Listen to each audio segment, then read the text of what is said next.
Hello, everybody. What's up? Welcome. 3 weeks later, we're back with Dark Side. Is it 3? I thought it was 8. Somewhere It around always there. it feels like it. It definitely, yeah. Every day without Wade or Mike or Jake is like 8 days. So if I go a day without all 3 of them, it's like vacation. 32 days or whatever that math is. I don't even know. If you like us that much, you have a weird way of showing it. Fuck you, Wade. All right. And Scott never grew out of like the 6th grade. I like you, so I'm gonna make fun of you. No, it's how we are in New England, dude. This is how it is. That's not true. That's Absolutely a very true. No, that's a very Rhode Island and surrounding Rhode Island kind of area. Once you get away from North Attleboro, once you get away from the city, it ain't like that. Good night. Good night. Everybody say good night to you, Rory. Even the people viewing, they all say good night. I wonder what will happen one day when she realizes what I do down here. Oh, when you're on camera or off camera? Well, that's a valid question, Wade. And when you're on camera, at what time during the day? That's also a good point there, Mike. Well, yeah. Jake? All right, before I get sick and vomit, you guys want to roll into what's going on here? Yeah, why don't we have Mike recap us, because it's the last thing he's going to say for the whole session. I was silent all last session. I don't know what happened. I was making a character. Excuse me. Fill us in on what happened. I'm pretty sure you can guess. Last session, I made a character. Yeah. That's actually me. more exciting, I think, than whatever happened with us. And you guys flew around the astral plane like a bunch of uneducated, simple folk. Wow. Okay, well, you could have just said, like, mortifers, but, like, that's fine. I try to be diplomatic when it comes to dealing with mortifers. Jack's alive and well somewhere, at least. His soul's out there somewhere. That's it. You flew around the astral plane, found a guy, are about to crash into him, he's about to die, and then you're about to be stuck for an eternity. Oh, that came down. So you literally left off with you guys see him in the distance, been traveling for who knows how long, and eventually you see him in the distance and you're approaching him. I don't believe. Oh, I didn't load up. I don't believe you made checks yet to see whether or not you're going to crash into fella. Let's confirm that. Because if you did make checks, you probably failed. Let's be honest. I see The last two things I see are a 21 wisdom and a 20 reflex. Yeah. Oh, that sounds like you're about to crush the guy. A 20 reflex and 21 wisdom? Yeah. Absolutely. Wasn't the wisdom check like a 13? 21, I feel like. I see other dice being rolled. I see attack rolls. Welcome to the show. Are you? How far? I was looking at the last couple rolls. What are you looking at? I see way more than you see on my screen. Mortifer reflex save. Mortifer a 1d12 roll, which I think was you healing a little bit with your last power point before you spent your last mythic point to boost back up. Yeah. I see it was you and Uba's wisdom saves, those perceptions and everything. That was literally you guys making your. I think Uba was trying to change his, because right now he's stuck to you. And I think he was trying to not stick to you anymore and failed. But Mortifer was trying to... No, he was trying to stick to me because I think I was holding him and pulling him away, and he was still being pulled back toward... This is what we needed to discuss in the pre. We're like, is there all we had to discuss? Well, Scott, three of us were here. I just want to point out the fact I think the reflex was you. I think it was Mike. And reducing the damage What? that I took. I didn't do anything. Okay, my best guess is that we're floating back toward Dude, and we haven't made our checks yet to switch our gravity to the... That's probably exactly it. Okay, so why don't we kick off there? So you guys see him off in the distance. I know that for a fact. You see him off in the distance. You're going to make literally the checks to see whether or not you're going to squish the guy. So the question is, are you going to try to slow down your gravity, or are you going to try to alter it? Both. Alter it to the world instead of him and slow it down? Yeah. Okay, first alter it. That's a wisdom.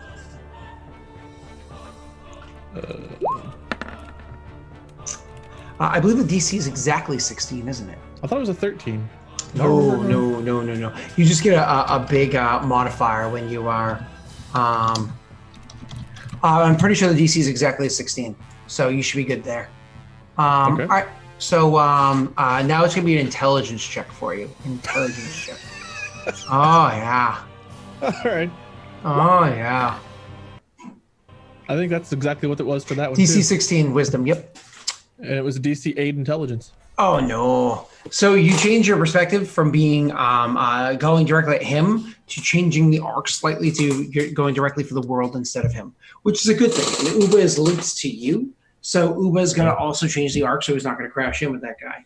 Now you can obviously tell because now that you have a point of reference, the thing approaching, that its approach did not slow down. You actually have enough time to try to slow down 2 more times. I imagine Uba's fine and holding on to Mortifer, not changing anything.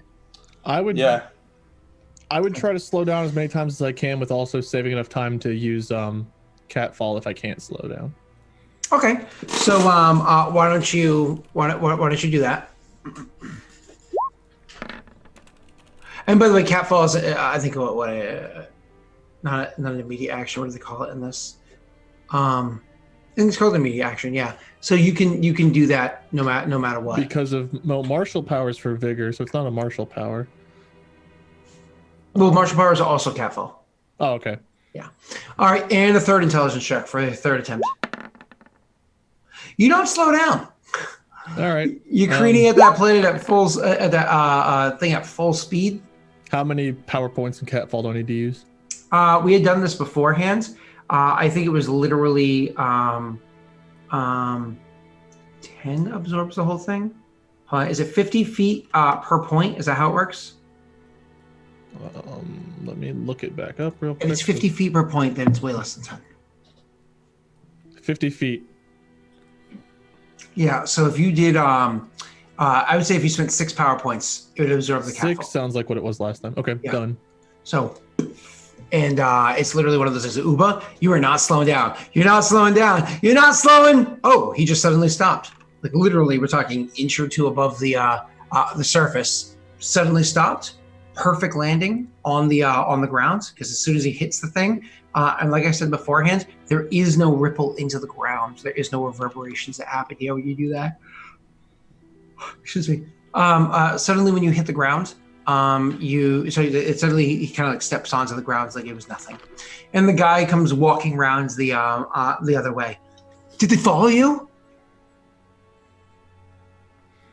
They are dead, at least the ones that matter. So are we back on that platform? You are. Is that The what- big sphere, Okay. the big sphere of Earth. I need to orient myself to that then. Okay.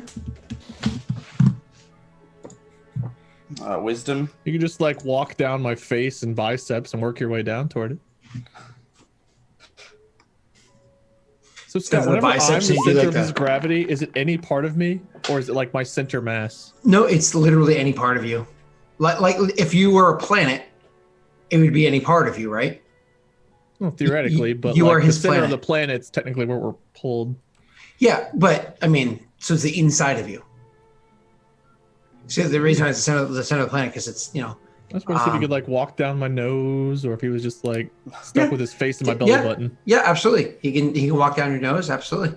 You can use That was a good roll. If you I think. outstretch your arm, he could choose for this to be down, for that to be down. He could literally walk around you, no problem. So his wisdom check is an utter failure. So he is not able to. He's literally. There's some belly button lint. I'm really sorry that you're face first in it right now. He's probably standing over by your abs or thigh, and he concentrates on it, and he jumps. Like, okay, like jumps to do like the little hop and allow himself to like, jump to the ground. But instead of landing on the ground, he ends up like landing like just another foot down. Like, oh, I'm still on your thigh. So you can literally walk to your foot and more or less touch the ground, which is a wall to him. It's up to you what Upa's doing, sir. Upa's going to keep trying because he's done it before, but Sure. he just So the seems to guy- be a little stuck. The guy comes running up and he's like, so are you sure they didn't follow you though? Because they did not look very nice. Last time they didn't follow me, but they really didn't see me. They saw us.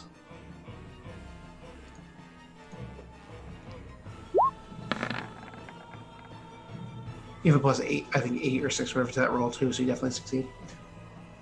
Okay. What did the so- guy just say? I was Step looking at down. my ability thing. Paraphrase. Are you sure they didn't follow you? Because they saw us this time. They didn't see us last time. Didn't we just... The ones who matter are dead, and the other ones did not follow. Okay. So, what's the plan now? To get out of here.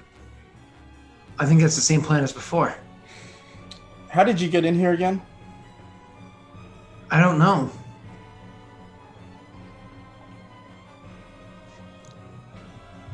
Mortifer will just like start rubbing his temple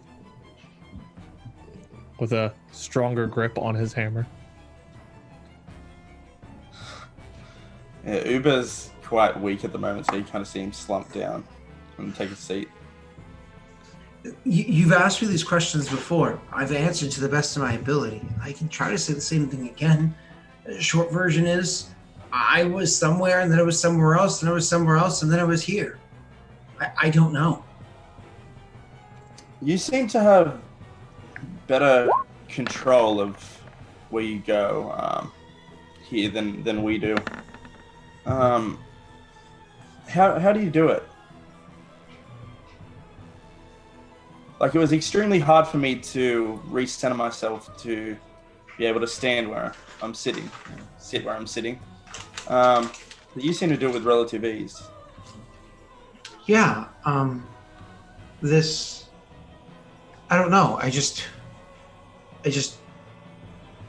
don't know. I guess I think about it. Then think about a way out of here. Think of a place you've been, something, and take us with you. Well, it's a little different because like, I know that the first time I did it, I was just kind of thinking like, I wonder if I could jump away from this place, and I did try to jump because I suppose just being kind of stupid, and it started to take me away, and then I wanted to come back, and I came back, and I don't know, like, I could do things like this, and you see he literally takes like a 2-step and he hops like a jump forward, but instead of being like a normal, like, he hops like 5 feet or whatever, he hops and he ends up like going like around the world and comes back and lands more or less like right where he was, like a couple steps forward to recenter himself, but he more or less just jumped a revolution of this little orb. Big to you guys, but little in grand scheme of things. Have you left this plane and come back? No, that's what I said to you before. Was when I was here. No, when I was other places, I kept going to other places. I just kept going and going to other places. But then I ended up here, and I haven't been able to leave. Have you thought about a way out to see if you jump there? I've thought about being other places, but I don't know. It seems hard. Like, how do I describe this? What's hard is holding your friend's dead body in a pocket.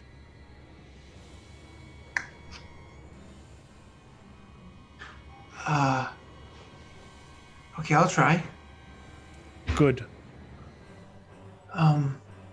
He sits there and starts trying to think of somewhere else, something else. Not entirely sure. And he's like, after a few minutes, he looks up at you and goes, I don't know. Like, it feels like it's hard. Again, if right now you thought about, I don't know, he takes like a ceramic piece out of his pocket, or like a lead bead, like something not very valuable, out of his pocket, and he holds it. He's like, if you think about moving this with your mind, just like right now, move it. You can think about doing it, but it doesn't happen, right? I'm thinking about moving this bead with my mind. The bead doesn't move. I feel like I should be able to do that, but I can't.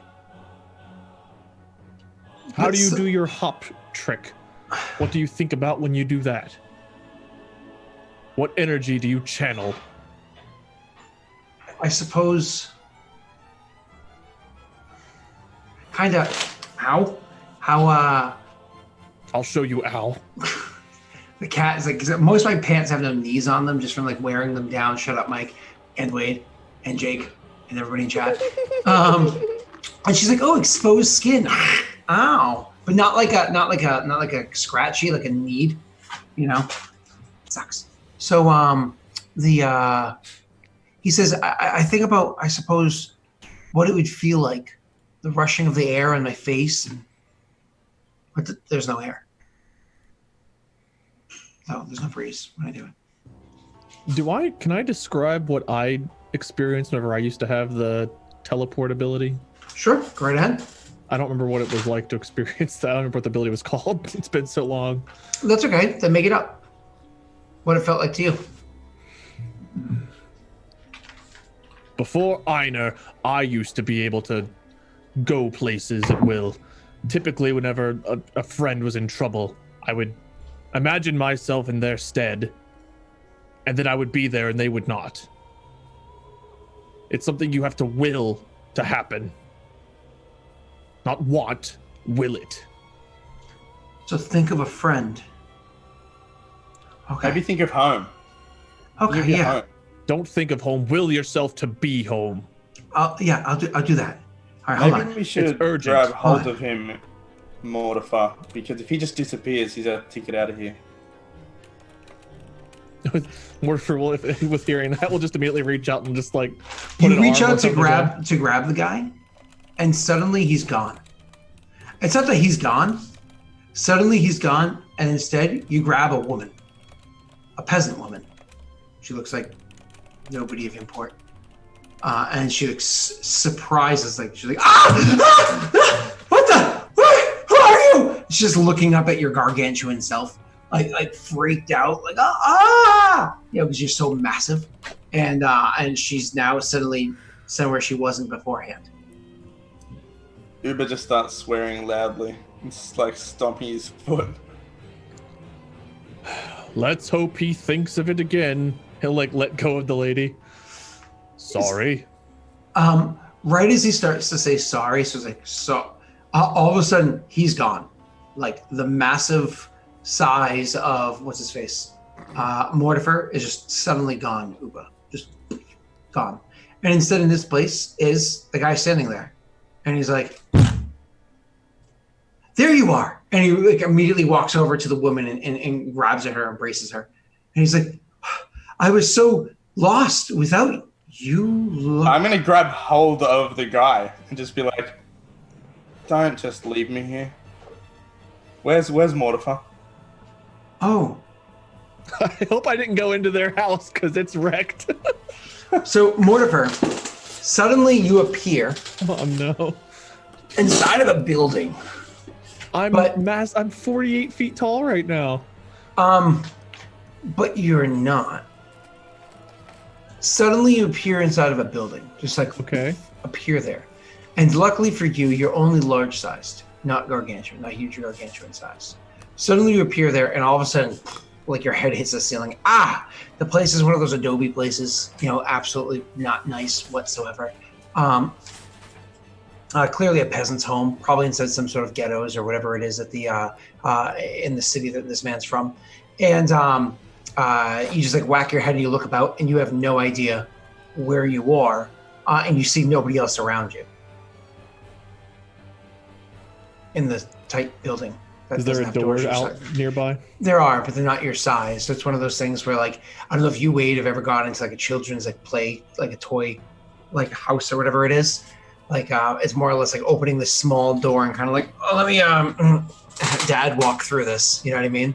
Trying to maintain some degree of dignity, and she going to a place way too small for you. Is there a way to squeeze out without just breaking out of the house? And so several things happen as you appear there, and you immediately like kind of jarred and confused, and like immediately taking in your surroundings and looking for a door to leave. And you probably very quickly would look for something logical like a door, because you have a high wisdom. You would react very well. So you would you start looking that way, but literally as you're reaching for the door, you feel off. Something feels, I don't know, uncomfortable, feels wrong. It's hard to describe what it is. You know that you're not harmed. You're fine because, well, simple fact of the matter is you're kind of a god. So, but you feel different. Something feels strange right now. I can't really describe any more than that at the moment. Let's go back to Uba. Uba, you grabbed onto the guy. You're like, they're going in. He's like, oh, okay. Let me think of someone else. Why don't you just think of home or where this woman is from or where you put Mortify. Just think of that. Okay. And suddenly he's, ow. Not yet, he's not. Fucking cat. So suddenly, Uba, the world around you shifts again because you are now standing beneath a beautiful blue sky. There are sands all around you. There's also houses around you as well. Kind of funny. The houses that you see around you, they look kind of like strangely out of place. Like the buildings don't look quite just right, but you are definitely standing on the sands, or at least a little bit of rock beneath, like the overlay of sand, right? Kind of bedrock or whatever it is that's there. And you are kind of like taking it in. You're breathing air for the first time. Several things hit you. First of all, you're exhausted. Like you can't even begin to believe. You are suddenly crippled with such a degree of hunger. You are so hungry. Uba, you literally think that you could die right now of hunger. You're so parched, literally your skin begins to emaciate because of how dry you are, how parched you are. It's just like stretching and cracking beneath the heat and the hot sun of being on Athos, right? This place is horrifying. Every experience that you have is absolutely horrifying. Make me a fortitude save. I'm not even giving you the penalty for having the stats for this. So you're wrong. No problem, man. You pass out from the from just the sheer hunger, thirst, pain, exhaustion, everything. You just pass out. Wait. You reach for the door, and suddenly the strange feeling that you have is gone. As you reach for the door and you grab the not the knob, but like the area to move it, and you push it open. And you step out of the thing, just kind of like getting out as quickly as you can, and you're on the damn black sphere, floating in space with the house. House is now on the sphere. And am I gargantuan again or still large? nope, you're still large size. I'm gonna feel my pocket where Jack was. Is his body gone? Is Jack's body gone? I had it on me, and now I'm large size again, so he wouldn't exactly fit in my pocket. You had him inside just literally like a normal pocket, right? Yeah. Yeah. So you feel for Jack, and you would find Jack there, and you kind of like grab. Do you like take him out of your pocket to look at him? Yeah. The decomposition is staggering. You have no idea how he decomposed that fast, but he is almost looks like a mummy. Do I still feel his spark? You do not currently feel his spark. So where would his mythic power would have gone? Good question. I'll let you think about the answer to it. So the back on the other place, Uba, you pass out. The pain's too much. You just pass out. It is so bad that this literally brings you to the brink of life and death, Uba. From this brink, however, like while you're literally lying there, almost one of those kind of like outside of body experiences that, always described by people on the brink of death, even though it's really just kind of brain chemistry. It's not like there's actually a light at the end of the tunnel. But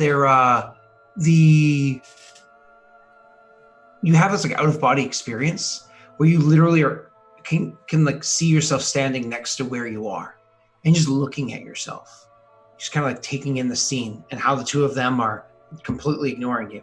They're having a conversation with one another, but it's one of those like Peanuts or Charlie Brown, you might know it as, if you don't know what I'm talking about, old cartoon of the adults talk. You can't quite understand what they're saying, but you can see that there's some degree of high emotion going on between the two of them, and they're kind of doing their own thing, but you're a little distracted looking at yourself and how horrifying you look. You do not look healthy at all. You look on the brink of death. But you also see something else where you're standing. You look across the room that you're standing in, not far, probably 8 feet or so where you are, 9 feet where you are, and you see Jack standing there. But he looks different, almost ethereal, like transparent, like see-through. He's not looking at you. He's kind of just like looking off and away from you. But there he is, standing, definitely standing. He's sitting on the ground, and you can definitely see him in front of you. People would just call out Jack, and he's trying to walk towards him. Jack, you would hear that call out. It sounds distant, but you hear that call out. What would I even like? Where have I been? Where is my character? Like, what's going on with my character, so I can at least get the headspace for him. Like, what's happened since I disappeared? The last thing you remember is exactly the last thing that you did. The voices consumed me completely. I fell into the big black orb, and I'm now in a house. I'm just. Well, you came out and you told us to finish you, and we did. Mm-hmm. You saw the blow come from like through that tunnel vision thing. You saw the blow get delivered, and now all of a sudden you kind of like blink and you're inside of a house and you're looking around like. I hear a voice and I look around. Afterlife, do I see you know, and you hear the voice, Jack, and you turn around and you see Uba walking the 2 steps or whatever to come up to you. I'd look bewildered at the very least, confused, and when I see at least a familiar face, Jack hurries over and I forgot your name, but have you seen Mortifer? Where am I? What happened? I think we're dead. If I look down, when he says that, if I look down, can I see like through myself? Am I like? You can. You can see a bit of like a translucence to yourself.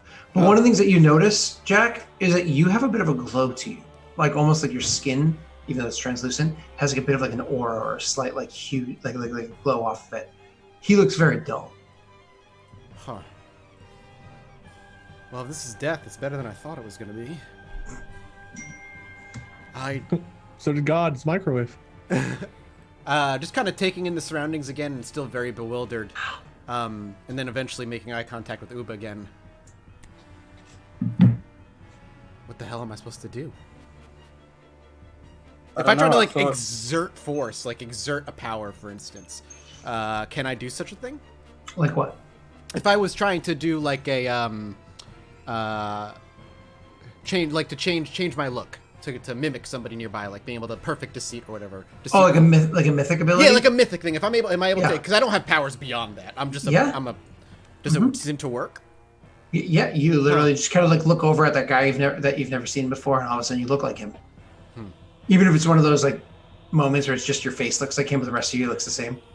So interesting. Maybe you see Jack stand before you, and all of a sudden just looks like I'm a different person. Wyatt like look completely different. Then back to Jack. Does he remember who you are? Yes. People would just be like, "So you're not Jack?" No, I'm Jack. And he just kind of look around. No, I'm Jack. I'm Jack, and I like wave. I'm Jack. It's me. I wanted to see if I could. I still have it. Whatever it is.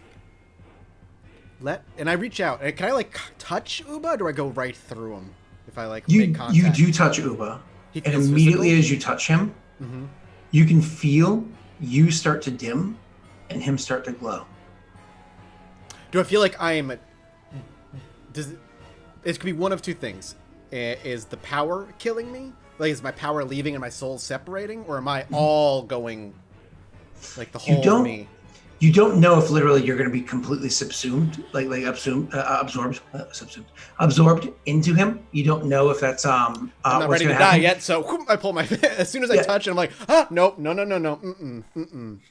Find Mortifer. That's all I say, and don't come 1 foot radius, sir. Uber just kind of steps back, and can I still see my body on the ground? Yep. Oh, I haven't even noticed. Probably just goes and sits next to his body, and he's just like, "Where the fuck am I?" Wait, when I look down, I see him sit. The body on the floor looks horrible. Ow! It looks horribly, again, like emaciated, like it's hungry, it's thirsty, it's on the brink of death, like it's withered. You're fucking cat. You're dying. Yes, I am. I shouldn't. No, own I pets. say that super nonchalantly to Uba. I'm just like, you're dying. I figured that's where I can see myself. I don't look too good. I don't think I'm going to be able to find Mortifer. Jax sits for a moment and just seems to think. While Jack's sitting there and thinking, and Uba's like looks at his body and doesn't know what to do or anything like that. Yeah, the two of them, they're having that conversation. They can't hear it exactly, and again, they seem kind of like distant. Like you can make out the details of them, but looking at them has a bit of like a slight haze to it. Kind of like if you were watching like three holograms, like slightly layered over each other, complete, but like slightly layered over each other. So like it almost adds like a blurring effect, right? We can make out facial expressions, like big facial expressions and whatnot. You can hear them saying things. You know, you can't understand it. So at one point in time, he kind of takes a step back from her and is like, and like he turns and he starts walking the other direction. But as he starts walking the other direction, he, just because of where it is that he's sitting down, because he went to go get something in that room, his leg just barely brushes by Jack's elbow, and Jack feels the same thing happen as when he touched Uba. Jake. Oh, sorry, Uba. Thank you. So he touched Uba, and then like as you feel that, and you kind of like pull your elbow back and look up at the person because obviously that shocks you. You can see he also kind of stuttered to a stop, and like starts looking around, like he recognizes that there's something there. All right. I don't know you very well. Do you believe in the divine? He looks around, he's just like, why not? That's what I like to hear from my first convert. The nobody saved you. And the nobody is going to be a part of you for a little while. Spread the word. And find Mortifer. And with that, I will walk over to Uba, and I'll just place my hand on the side of his head, and I will basically transfer.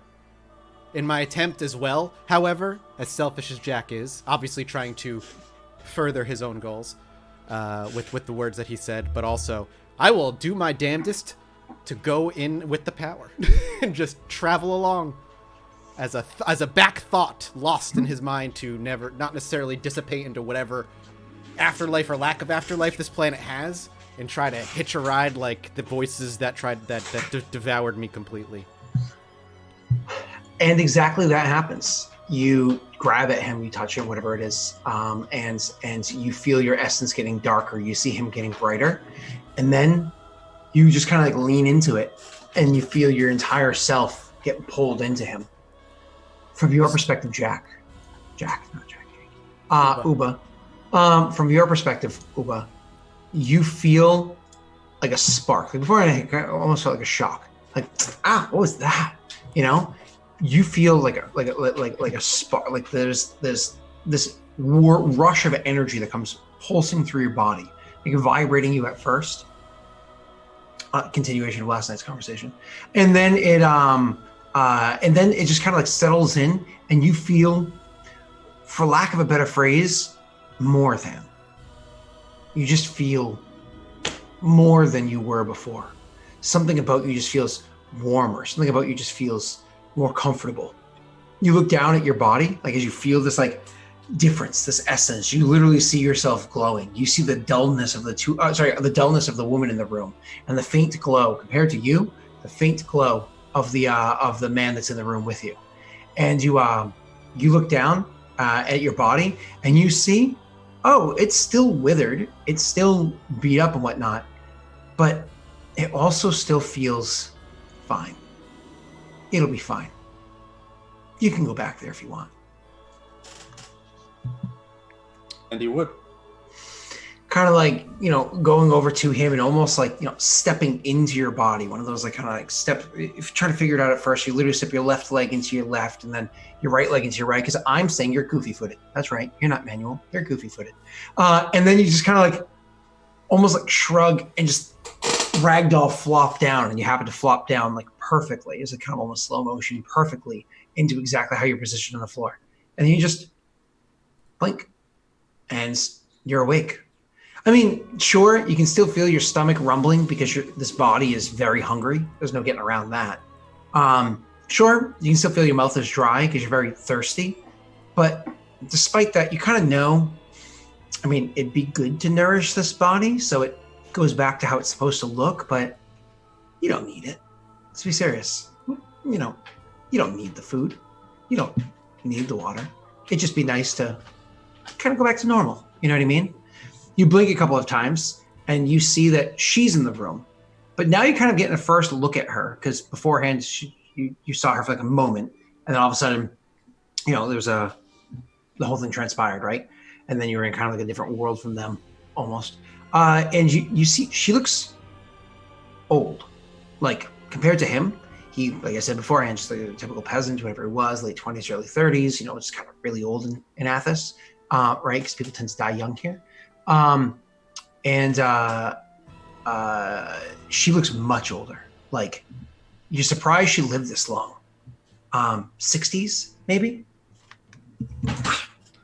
God damn it. He just looks over to the woman and he just says, water, food. Yeah. And she goes over and kind of like goes and gets water and food as this corpse on the ground just like opens its eyes and looks up at her and tells it to give her water and food. Like, give him water and food. It's just, yeah. And like turns and goes to get it. And now you shock him because he was kind of like looking around, starting to wave his hands at where Jack was sitting a couple moments ago. And when you do that, you shock, he kind of, you know, jumps for a second. He looks down at you and he's like, you're alive? You look like you're going to die. What is going on? Why is my wife so old? That's your wife? She's old. Like, old.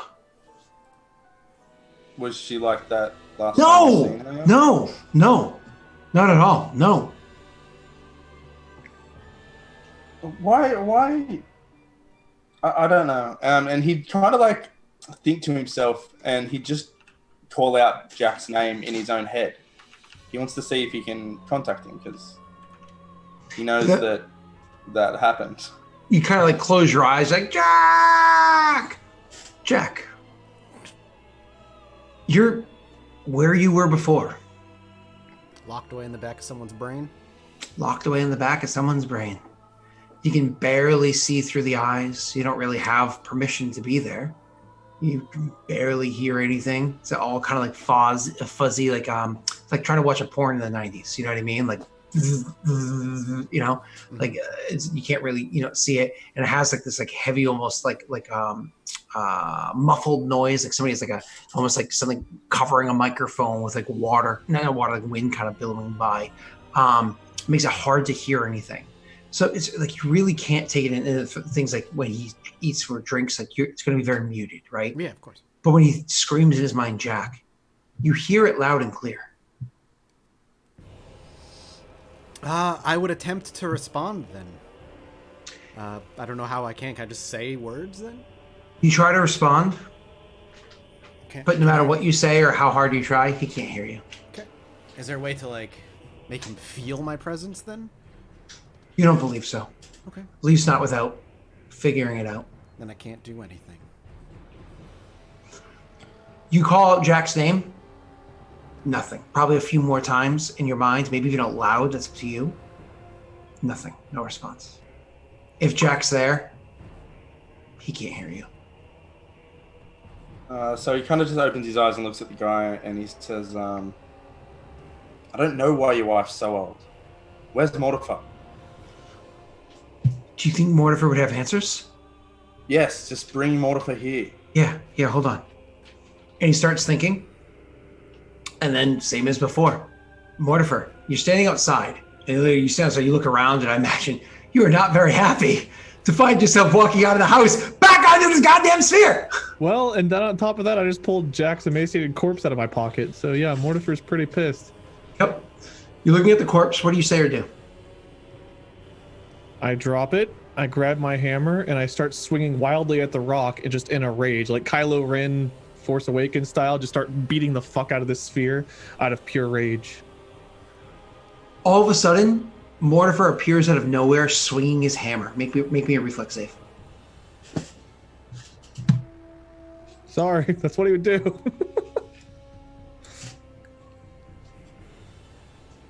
Oh, you have you're exhausted, so you have a -6 dex, so there's a -3 to this roll. That'll heal up. Don't worry. Yeah, I just gotta unclick all the buffs and stuff that I had on. No problem. The spark didn't get rid of exhaustion? It will. Or I should say it'll safeguard in the future. Can't get rid of current statuses, but it will safeguard from gaining them. Okay, so you said I had a -6 to this roll. -3 to the roll. Oh, there you go. So a 9. All of a sudden, Mortifer swings his hammer around, and it unfortunately collides with you, like hits you. And oh my God, does it knock the wind out of you? It literally sends you flying backwards, and you end up smashing into a wall and kind of like keeling over from. However, it doesn't just hit you because Mortifer has that ability. He's angrily swinging the hammer. He like swings it, and it smashes you and kind of like sends you reeling backwards because you reflexively kind of like move just barely out of the way to get thrown back. It also hits her, and she continues with the hammer into the next solid object, and her old feeble body gets kind of crushed between the weight, ow, and the might of Mortifer's hammer. Ow! Motherfucker! Ow!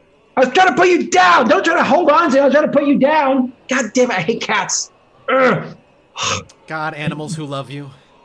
I'm a dog person. Scott, I can't wait till your daughter doesn't has know a to handle one girlfriend. cat.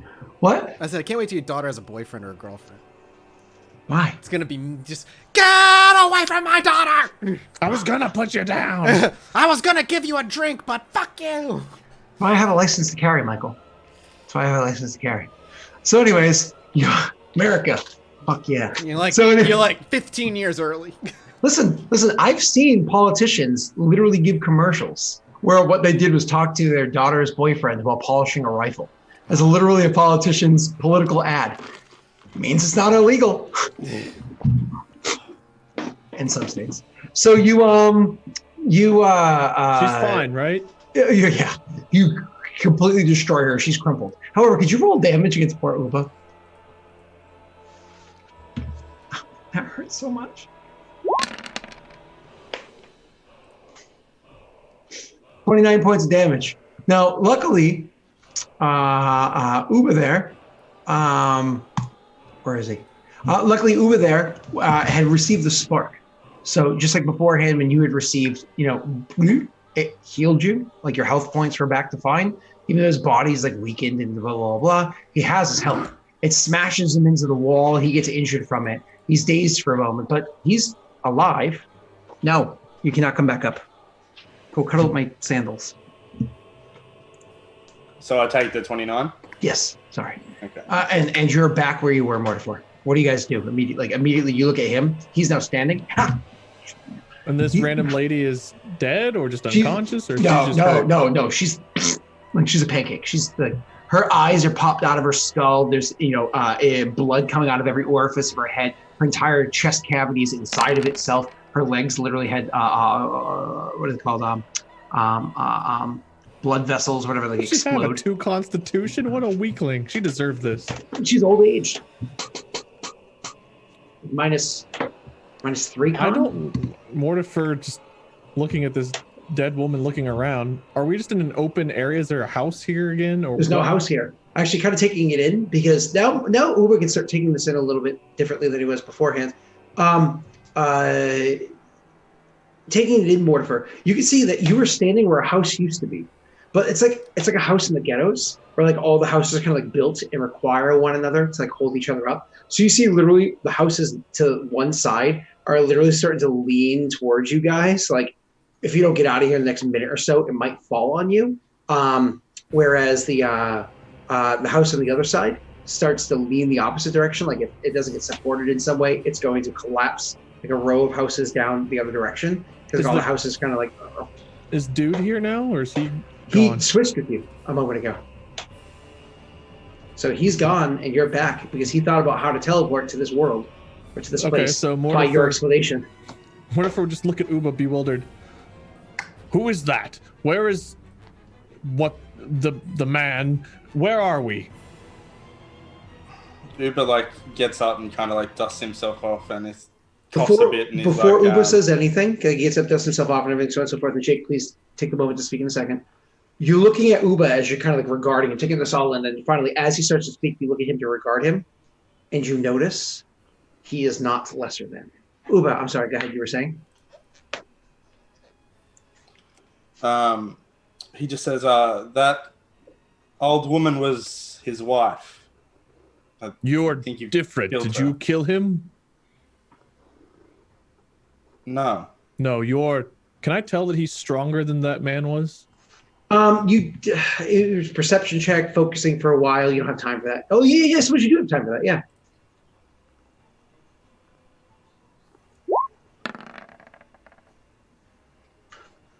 Yeah. You spend dozen seconds or so, a little bit more focusing on him, kind of like the way that Jack used to always do. And you like look at him, and you sense he is definitely stronger than him. He's definitely Uba's definitely stronger than that man. Uba's the same strength as you and Jack. There's a familiarity to this essence. He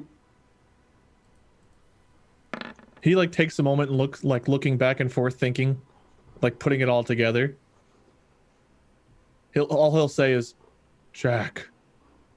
And then like I think he'll just fall to his knees. He'll realize the crumpled body he left behind was a crumpled body he left behind. So I think holding on to the hilt of his hammer, he drops the hammer to the ground, holds onto the hilt, and kind of falls to his knees and just says, Jack, and looks down at the ground, contemplating what all that means about. No. Sorry, I know it's trying destructive. Fucking cats. He would walk towards you, and he'd just say, when I got here, I was dead. I was looking down at my own body. It looked wasted and withered, but I seen Jack here, and I spoke with him, and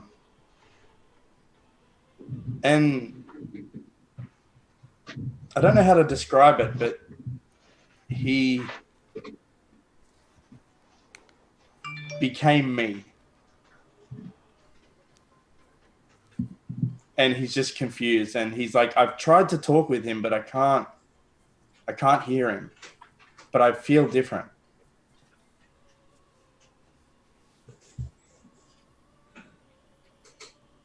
I do not know if there's any way to...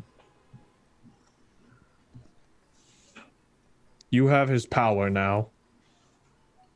And Jack... He wanted us to do what we did. If we can find a way to... If he's still in there, then he's not... He told me to spread the word about the nobody. And he just like looks around and he's like, I don't understand. That's never anything he would have mentioned to Mortifer, right? That's something... No, that was a very last-minute Hail Mary pass. Much like Jack, Now you want to put your hands on my belly. Jack had a hypothetical, and he just went all in. I mean, I 100% understand what you're trying to do. I know what you're trying. I know you. Yeah. I'm saying I get Wade understands. I think. Yeah, too. of course. But yeah, I feel like Wade is only maybe one intelligence point higher than Mortifer, anyway. So. Does that mean you're like 4 lower than Mortifer, Scott? Oof. Whatever you say, buddy. You don't even know how to handle a cat, man. Hey, well, I know how to handle it. You freaking gut the thing, and rip its skin off, throw it in the woods, and coyotes eat it. Seems like it's doing that to you. But anyway, so Mortifer would probably look at you and the nobody, spread the word about the nobody. What does that mean? I don't know. I thought you would know. You were close, right? I do not remember the nobody. But if that was Jack's final wish, then we shall spread the word of the nobody. What word? Oh God, no! Oh, I did not even think of going that angle. He says what word? I know you And didn't, Scott, because you're 4 points lower intelligence than Mortifer. he, or you're just better at bad jokes. So, he asked that question. Now, you guys didn't notice this because obviously you were engrossed in your conversation. When he dropped his hammer and it fell to his knee, he is a big guy, and that's a big hammer, and so there's a decent vibrations. So it caused even more shifting of the building, and a little bit more of the like adobe kind of just start like crumbling and dusting down. But it was doing that before. You guys just didn't necessarily notice that it was doing it that much more. Not a big deal.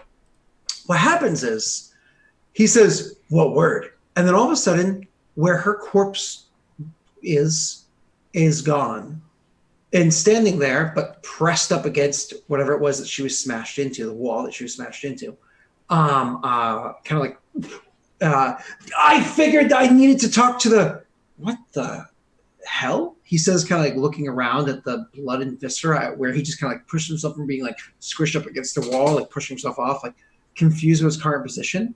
Like, what happened here? He says, pointing at the wall where again the viscera is. Oh no! The body's gone. Be honest. Standing there, and an old lady was. Hold on. He asked the question, pointing at the wall, and the wall falls. Oh. I need the two of you to make a reflex save. Am I good at these? Roll well. Hey, pretty good, both of you. This is what happens. Mortifer, he asks the question. Mortifer turns, goes to answer the question, but sees the wall falling and instinctively just kind of like throws up and puts his hand up there to catch the wall from like hitting him. And he does a good job. He actually stops literally the top of the wall from falling, which would hit him because he's a little bit further back. He's tall, whatever. But it just crumbles beneath immediately where he caught it. And so it starts to fall anyways beyond that. And Uba sees that and he's like, oh, and kind of like jumps over, like just over Mortifer's like leg, or, you know, right where he is, kind of behind him, like ducking behind Mortifer. So the area that Mortifer catches is like mostly caught right where he is. So just like a little bit of like, rocks or dust or whatever falls onto Uba. So he's actually safe. However, he's like, what happened here? And then it's like, and he is right against the wall that's falling. And so you can literally see the wall fall and crush him underneath it. Is there any movement or anything? I mean, it's a lot of wall. NPC the building serves behind this it purpose. falls into... This is... The DM literally said wall falls, NPC dies. He's gone. Mortifer would spend, 6 power points to get to 40 feet tall status? You only have whatever power points, no mythic points left, so I have 19 power points. There you go. We're not pressed for time or anything. I guess I don't need to enlarge. I'm already 9 feet tall, or 13. How tall am I? 13-ish. 12 feet tall. I'm strong enough as is. I would start to just dig through to find this guy's body to see if he's gone or what's left. So you start digging to find the body. Uba, you don't have any food or water, so you still feel exhausted, but you whisper. He'd just be like, Mortifer, you killed that guy's wife. That was his fault. I agree. And then he just let you, if you wanted to continue to try and find the body, he would just sit back. Was she old enough compared to him that even Mortifer, without having to roll, would realize that they were vastly different ages? I mean, you didn't spend much time with her, did you? You literally saw her. I appeared and smashed her face in. Yeah, more or less. And before that, you saw her for just a moment before all of a sudden there was another. You were transferred out. So, I mean, you didn't really see her much. You definitely didn't see them side by side. So, I guess if you said that I smashed his wife, well, that sounds wrong. That I crushed his wife. That also doesn't sound very good. Okay, well, then I murdered his wife. Mortifer. That sounds great. That's good. Yeah. Mortifer would probably just say, seems they're together now, and start digging to find his body. You just like take a 20, like you spend a long time digging it out, or do you try to do this quickly? big heaves. I'm not in any kind of hurry, so. Okay. So if you just start lifting rocks and moving them, time will pass. Uba. While time passes, can I try and find some food What's and an drink? hour? It's been like 30 years. Yeah, well, so Uba, people are going to come over to the area as he starts digging around, just like because they're confused. The building was gone. There's probably a rumor already spreading that the building was just suddenly gone, and then all of a sudden, all the other buildings collapsed down, and he's digging it out. So people just start asking questions to you, the withered old, beat up guy, as to what the hell happened. You don't necessarily have to explain by word of mouth. You can just simply represent it with a check.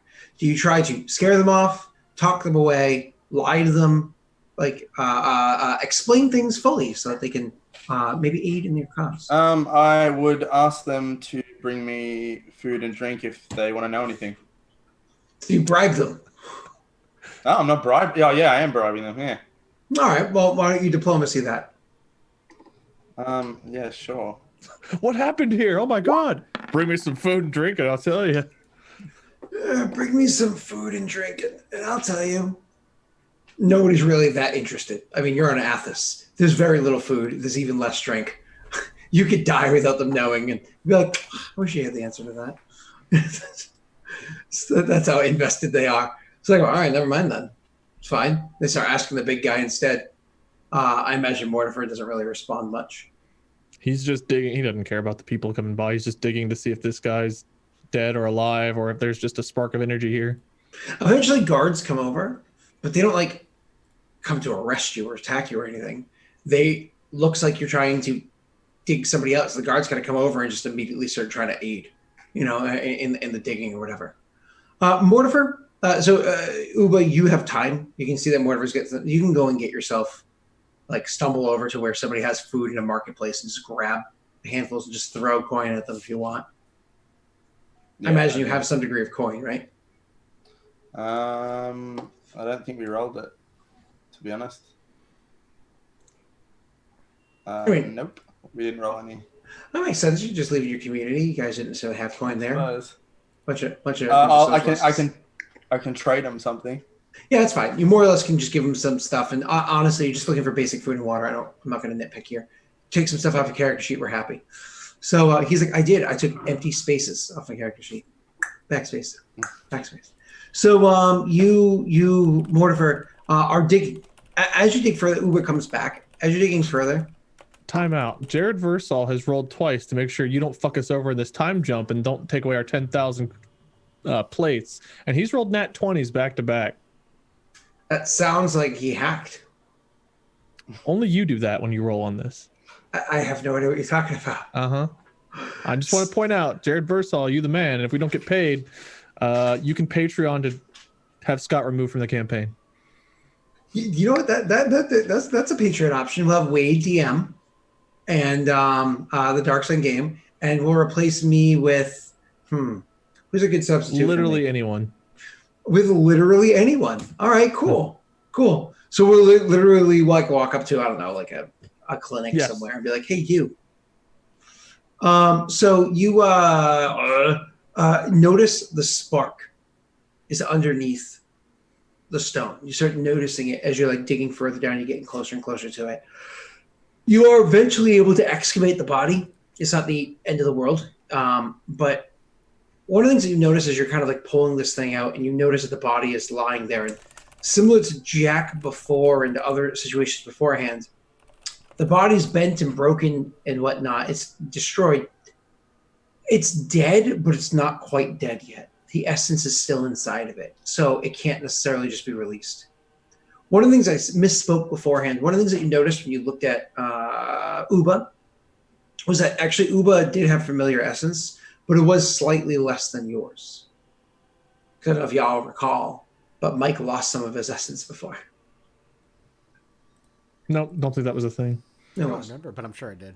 No. It was like Mike, you feel some of your kind of, because they were punishing you for your actions. All right, cool. We lose Jack, and you're trying to fuck us out of growing a mythic level. That's fair. All right. I see how it is. Well, Jack had lost a mythic level beforehand. All right. Check the VODs, Wade. Is Uba back? Yeah, Uba's been back for a while while you were digging. Yeah, he's probably just standing next to you, not kind of helping, but just watching you. Reach out, Uba. Touch, feel for the spark that this man possessed. Perhaps by bringing Jack's power back, it will help him. What if it does not know? Can I sense anything? Well, he says this to you, and you're kind of like getting up and walking over and looking at the body. You're like, it's fine, that's just a spark. I mean, it doesn't sound too alien to you because you literally just saw this in an ethereal state beforehand, right? So Yeah. you look down at the body and you kind of try to search for exactly what he's describing. Perception.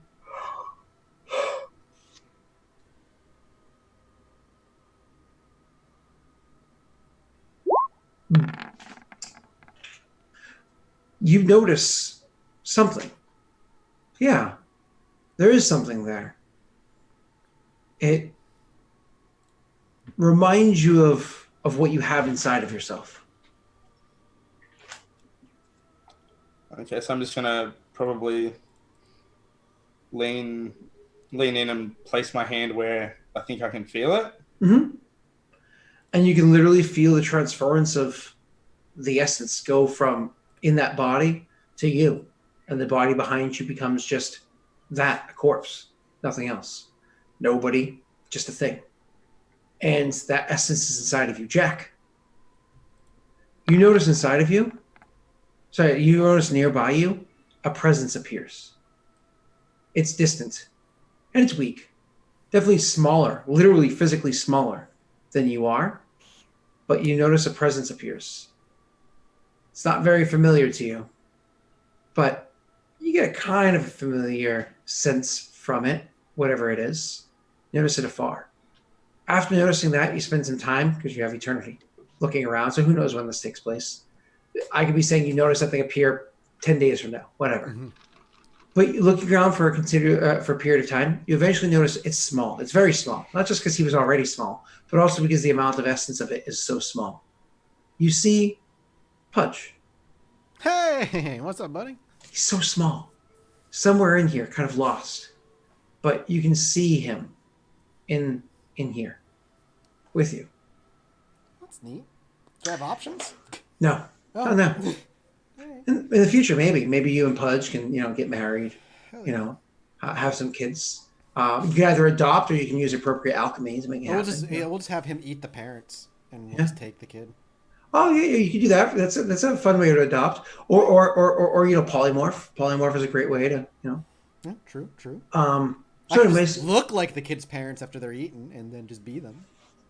Or the kids just look at you and be like, "Who are you?" Awesome. That'd be traumatic. Make him look at my parents and then forget. Or you can go and get the other guy, whatever his name was. Oh yeah. And you can make Pudge the baby. Oh, adorable. Back to you, Uba. You feel more than same as you did before. Looking at Mortifer, he's always felt difference to you. You can literally feel before that he felt a bit more than you are. The two of you now feel equal. I mean, not literally. He's Mortifer. As close as he will ever get. It's pretty good. He just looks to you and he kind of like has an idea of what's going on, but kind of still looks a bit bewildered, and he's like, what is this? Jack would have been the best one to answer it. Einar, we traveled with Einar for a while, and he brought his dead family back to life, and they were trying to do something with another dead. There was a lot of death and magics, and Einar gave this to us and then rebuilt us when we exploded, and we didn't have to eat or sleep, and we could do more than we could before, and then we found a man pierced by crystals, and his death made us stronger too. And I have no idea. But So that what taking that from him, and he just kind of points down at the dead guy. It's like that's made me stronger. you can't feel the strength in you growing? I feel something, but I don't know what it is. And then he's just gonna say, if I'm stronger, maybe I can try and contact Jack again. And he's just going to try again, once again closing his eyes and calling out. You call out. I hear you. I hear you. You hear it.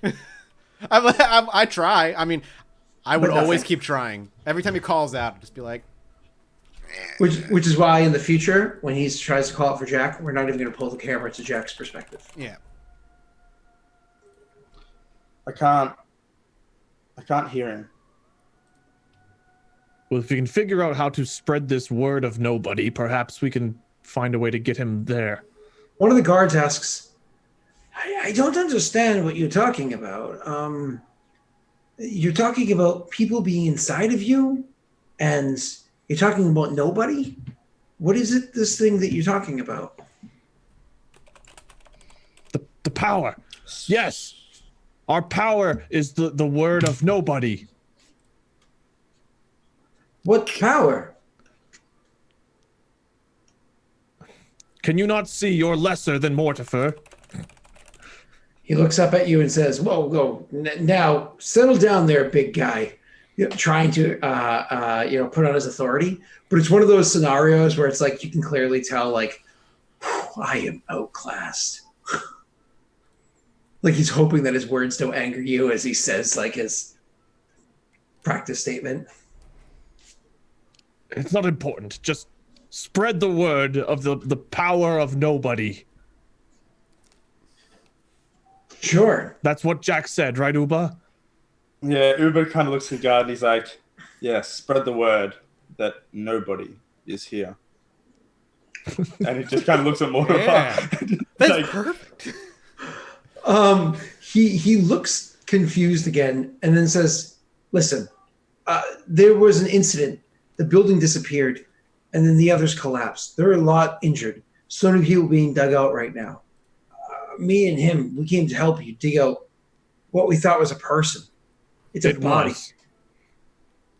What happened? You were the ones that were here. We were not here. We were not here. Then we were here. Then the house and I were somewhere else. Then I was back, and death and collapse. it was the work of nobody. Mortimer, let's get out of here. Where are we? Well, I'm actually trying to find that answer for you right now. It's literally typing that, and then you asked me. I was like, no, I don't have your answer yet. An Adobe house in the middle of nowhere. Yeah, nobody has So only Uba knows that any time has passed, because I didn't see the old Chat lady. doesn't mind the bizarre problem. Oh no. What bizarre problem? Oh, Spider-Man. Yeah, hey Spidey. What are you talking about? My monitors, everything just went away, and so I'm on my wallpaper. So green screened Spider-Man is currently sitting and on top of us. Oh, okay. Hey, Spidey. Where did it? There You know we what? go. This is All a, set. why don't, I was gonna say you can cut to a break really quickly, anyways, while I try to get Nope, the answer I to this fixed- question because I fixed it. Too late. Haha. Give me. No. it. That's fine. You guys fill in dead air while I try to figure this out. Then I'm having a great time so far. Hey, we got out of the hell. We did. I do like we got a version of Rocks Fall, Someone Dies. Basically, this is a very D&D meme. I don't think I've ever seen Scott do a. I'm trying to think. Has Scott ever done a Rocks Fall, Someone Dies? just Yeah, joke just about it. It just happened. Yeah, no, we've definitely joked about it. But I'm saying before this, I'm trying to. There has to have been a time in a campaign where Scott like needed to kill off an NPC, and it was just like, It's too bad. I was going to add him to my kill list because I killed his wife, and I imagine he was going to come back and be like, well, you still "Hey, can. you killed my wife. She was my grandma was now, your- but she's still my wife." Wasn't it your hammer that caused the wall to fall in the first place? It counts. I don't know. I wish Mortifer would count that, but He's too honorable. in even his the own old mind. lady he wouldn't count because she was. I mean, he didn't even try to kill her. It was like hitting a slug with your boot when you're walking down the street. I gave you the answer, by the way, Scott. If it's been so long, Yeah, I saw that. Okay. Well, Uber, you're the only one who knows any time has passed. Mortifer did not realize that because the old lady and him, well, they're kind of squished by the time he got to do any kind of perception. So as far as he knows, he's just somewhere else, not some other time. Yeah, I don't think he'd say anything yet. Yeah, that's fine. Okay. I just, it's not on my typical, I was trying to find exactly that, but it's not on my typical map. Give me 1 second. Wasn't he from Rame or wherever it was? No, from he Rain. was. Yeah. Yeah, He being who? I'm sorry. the guy, the teleport guy. I think He was talking about watching Mortifer in the arena and stuff. yeah, I that's think true. he was from Rame. You are correct. Rame's 60 years later, though. Yeah, not necessarily 60 years. Or His wedding a was couple 60s, decades, yeah. or a decade, or whatever. Yeah. So I was just trying to find. God damn it! Because the answer to Mike's question, so the thing that Mike had sent me, I think is from a wrong time frame.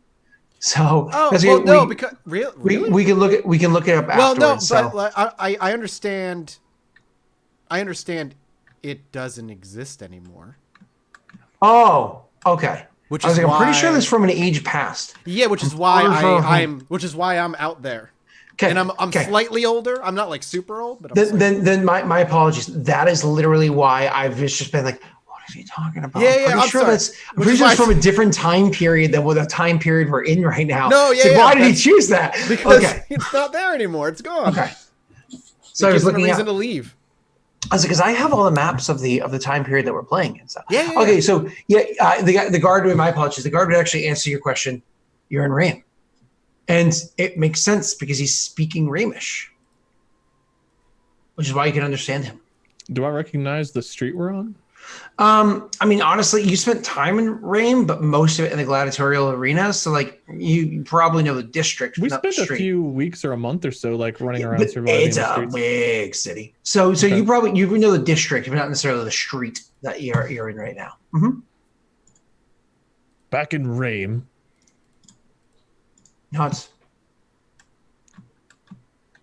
are any of the Kalum still here?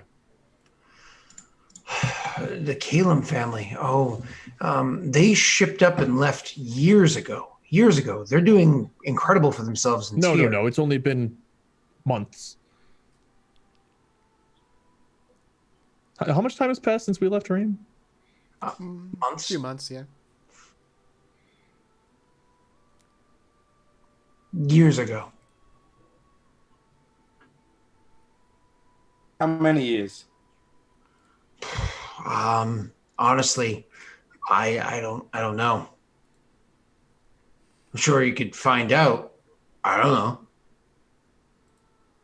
Mortifer, that explains why that guy's wife was really old. She was old. Old. What was Yeah, the she guy's was name? The really big old. giant guy that we interacted with? The calm. Leviathan. Oh yeah, Leviathan. Yeah. If he tells me the Kalums have been gone for years, and now Uba's saying this guy's wife's old. And Leviathan, I think he lost an arm or something in a battle, right? He got messed up in a fight forever ago with you guys. Fine. Not against where you. is Leviathan the calm? Oh, Leviathan was killed. Finally, they got him about 8 years ago, I think. 8 He was years. getting old. Well, Shashuk is not bad at what he does. You don't want to be Shashuk. caught by him. Where's Shashuk? Usually in the palace. We must go to the palace. I wouldn't to- suggest that. Listen, I don't know how long you've been gone from Rame, but since he took over, the new Sorcerer King. Since he took over, things are a bit different here. He doesn't really care about what happens in the city. Kind of how it was when I was a child, when the Sorceress Queen was here, long time ago. How old are you? I don't know. Probably It's not a hard 30, question, even Mortimer probably knows 30. his age. I honestly never really kept track. My parents didn't keep track when we were kids. We were poor. 30-ish, if I had to guess. You're 3? 30-ish. Shashuk is the Sorcerer King? No. You're not hearing me. When the Sorcerer King took over, long time ago, again, when I was a child, he kind of took over the area. Shashuk, I guess, was in the palace or something at the time. I mean, this is hearsay of the streets, and Shashuk serves him now. But Shashuk isn't like other people. Shashuk is different. He serves the Sorcerer King now, and the Sorcerer King mostly leaves most of Reign to itself. He makes demands, and we have to fulfill it. But for the most part, we keep to ourselves. As part of an understanding, there are no Templars. There's just Shashuk, and Is Einar back? I don't know who that is. Fine. Well, apparently the What city Sorcerer offers us King no is help. this? What'd you say? I didn't hear you. What Sorcerer King is this? I actually, God damn it, I have that name. It's been so long since we played, I don't have that note open. I don't force us to go 30 years in the future, bitch. Hold on. It's been so long. He says unnamed. I will get it back to you later on. What's the name of the city that we were supposed to report back to for the money? I get that answer for you right here. So sorry, I don't have that note open. I have to find that note because that's been a while. I have that other answer for you in 2 seconds, Wade. The area that you were, Uruk, or Uruk. We should make our way to Uruk. Apparently there's nothing in Rame for us still. What's in Uruk? A debt apparently 20 years overdue, and perhaps the Kalem family. Uruk is, I can give you directions there, but it looks like you already know it. As for the Kalem family, I'm sure they have a presence there, but they're biggest in tier. Then we'll make our way to Uruk and then Tyr. I don't suppose to look at Uba. You have that man's ability to move from place to place. He honestly has no idea what his abilities are. He has even. I figured, but Mortimer would ask. Yeah. I mean, Uber would just try and think of his home and see what happened, but you know, Nothing happens. Then I suppose like, we shall begin walking. Yeah. Is there a place we can rest for a night here? Yeah. There's an inn not very far from here. Why don't you come this way and you have got coin, yes? I think so. You do. Yeah, the answer's yes. Or at least something to trade. It doesn't have to I've be got. coin. Yeah, you're good. So he says, well, this way, and he leads you to a place where you guys can get some rest. Obviously more food, more water, and I imagine actual rest, like actual sleep. You need a full 8-hour sleep to get all your stuff back. I sure as fuck do. Okay. Before I sleep, though, I would try to use my power points to heal up. Sure. And you can do, of course, that. You use your power points to heal up. And I was going to say, so with that, finally, why don't we actually take a break? Because I do want to cue in something else afterwards. Sounds good. We'll be back in a few minutes, everybody. Don't go anywhere.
And we're back.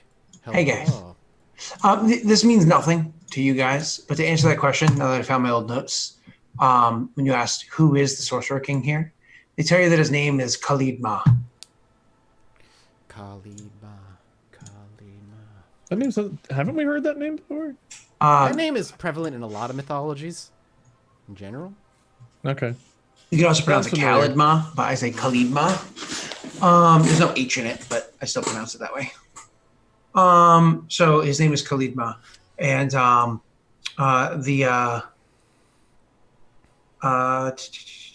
was I saying? If you heard me say it beforehand, maybe you heard me say it when he was summoned by that ritual forever ago that Dave did. Mm-hmm. Okay. I remember the thing that was flying and chasing us. Yeah, wasn't that guy? So you find your night, you get your rest, so on and so forth. Mike, Hello. I mean, you're lying low, but let's be honest, you're not a slinky, slunky, sneaky kind of person. This is not, you're not like, pull my hood over my head, creep and hide in dark corners kind of character. It's just not who you've ever been. You just don't necessarily want to get noticed by someone that might notice you or whatever. I mean, it's not that big of a deal. It's just sometimes it's best to have anonymity, right? So honestly, you would go to a place because you have coin, of course. You would go to a place that would be lower income, lower area, is where you would find an inn or whatever for you to spend the night. From there, you would eventually hear, kind of like relaxing and going over, some details in your mind. You are illiterate. I mean, let's just be clear. You are illiterate, but you're not stupid. You wouldn't open up a book and start reading it instead of a public place. Of course. But you're sitting there and kind of like thinking about the things that you had read about recently, and kind of keeping track of it in your mind, and kind of like just solving problems, whatever you had put before you. It's nice to sometimes take a load off and just contemplate. When you start hearing a bit of commotion going on from about you, it's a little distraction or whatever. You can kind of take a mental break, and you listen into the peoples around you, what they're talking about. Apparently, at random, one of the buildings inside the city ring. I mean, you've been here for only a few days. You honestly don't know much about the layout of the place. I'll give you some details in a moment, but you're in Rame, and the people here are talking about how a building in actually the neighborhood that you happen to be in, inside the district that you happen to be in, just disappeared and other buildings collapsed or something like that. It's kind of strange, but you live in a world of psionics and rarely magics. So while certainly that's strange, it's not unheard of in the sense that it doesn't surprise you. What does surprise you is the rumors afterwards that the Sorcerer King had nothing to do with it, because nobody really uses magic, of course. There are no Templars. That's one of the reasons why I wanted to come here. The Sorcerer King very rarely leaves the Palace Hill, what used to be known as the Queen's Hill. Now it's just known as the King's Hill. And you've heard of this person named Shashik that exists in the city, but you've never heard of this person being like a magic user or anything like that. So just strange. The conversation goes on. Maybe an hour later, you hear that apparently some large man was trying to dig something out. But again, nothing of interest to you. The thing that really piques your interest beyond just like kind of like listening to them is when you see a very large man come walking into the bar with a much smaller, oldish, kind of shriveled man behind him, clearly covered in tons of dust and debris and the like. Clearly were at the very least near the site, if not the people that were discussed in the passersby or hearsay or whatever that you heard beforehand. You see them come in and, they get a drink and have conversation. And eventually they go and they make their way upstairs to a room and pass out. No reason to approach them. No reason to say anything. But something about them seemed different. Seemed unusual. First and foremost, that person that was with the big guy, he was not young. Maybe middle-aged, maybe older. I don't know. and they were shriveled like a raisin. And they seemed to be walking around perfectly fine, like nothing was bothering them whatsoever. Well, that certainly kind of was a little alarming. And that big guy himself, I mean, roll me a knowledge local. Knowledge local. Hmm? Wow, good roll. 22. All you needed was a 5 to know of Mortifer. You're pretty sure you remember? I mean, how old are you? 57.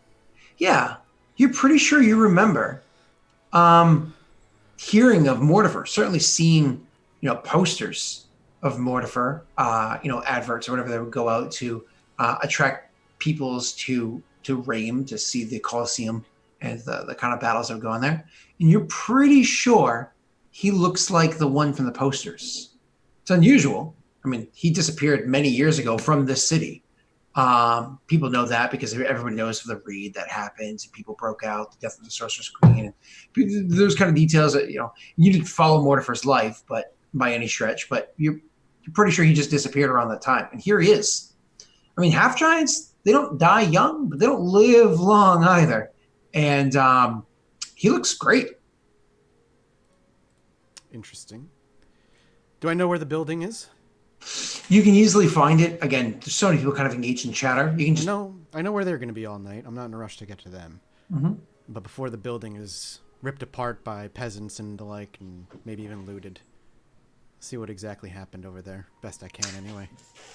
You go in that direction, and it's literally you can ask the first person. They point just left or right, and then just walking down the street. Eventually, you would see the settled dust everywhere. It's the desert. There's sand everywhere. What do you mean by settled dust? No, it is clearly clay, dust, and chunks have settled around because not one building fell, remember. A whole line of them did because they're all kind of like leaning together. Mm-hmm. So you would eventually see just like debris about, and it gets more and more voluminous as you approach because that air would carry that out a good bit. And eventually you can come to the epicenter. You can come to the area where clearly, kind of fell. Okay, fell a bit more. Okay, fell with. Okay. Oh, this is where it happened. You can eventually come to find that. You're not an idiot.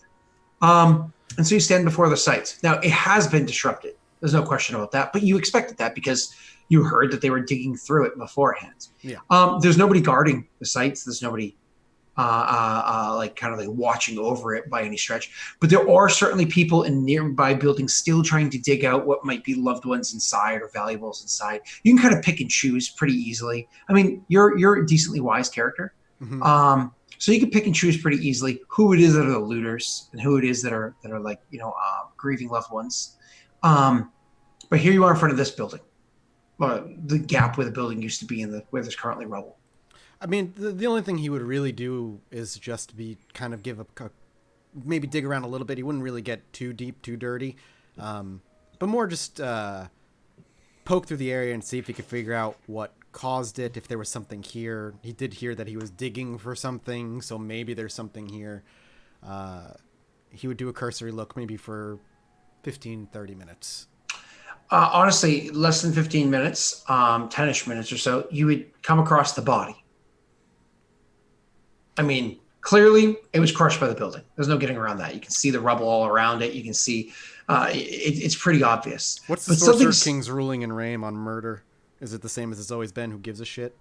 Yeah, it's more so in this city, from what you understood with your awesome knowledge local check, what you've gleaned is the Sorcerer King does not give a fuck at all. It's literally the city guard that handle that stuff. They have their own council or something here. You haven't gotten your teeth into the politics of this place, though. Okay. Noted. But again, random deaths, nobody cares. Murders, okay, people would care. Yeah. That's what I'm thinking. Okay. The body seems strange because even though it was crushed, even though it was clearly crushed, you're just looking over the body and it seems, I don't know, a little off. Roll me a heal check, please. Ew. He's like, ooh, I'm bad at that one. Yeah, I rolled a 3, so 7 total. Yeah. Looking over the body, like I said, it seems off, but you can't quite put your finger on why. Dead. Definitely a dead guy. Dead human at that. Well, there's not much here for me then. Doesn't seem to be anything of value. A body and knowledge that he may have been killed.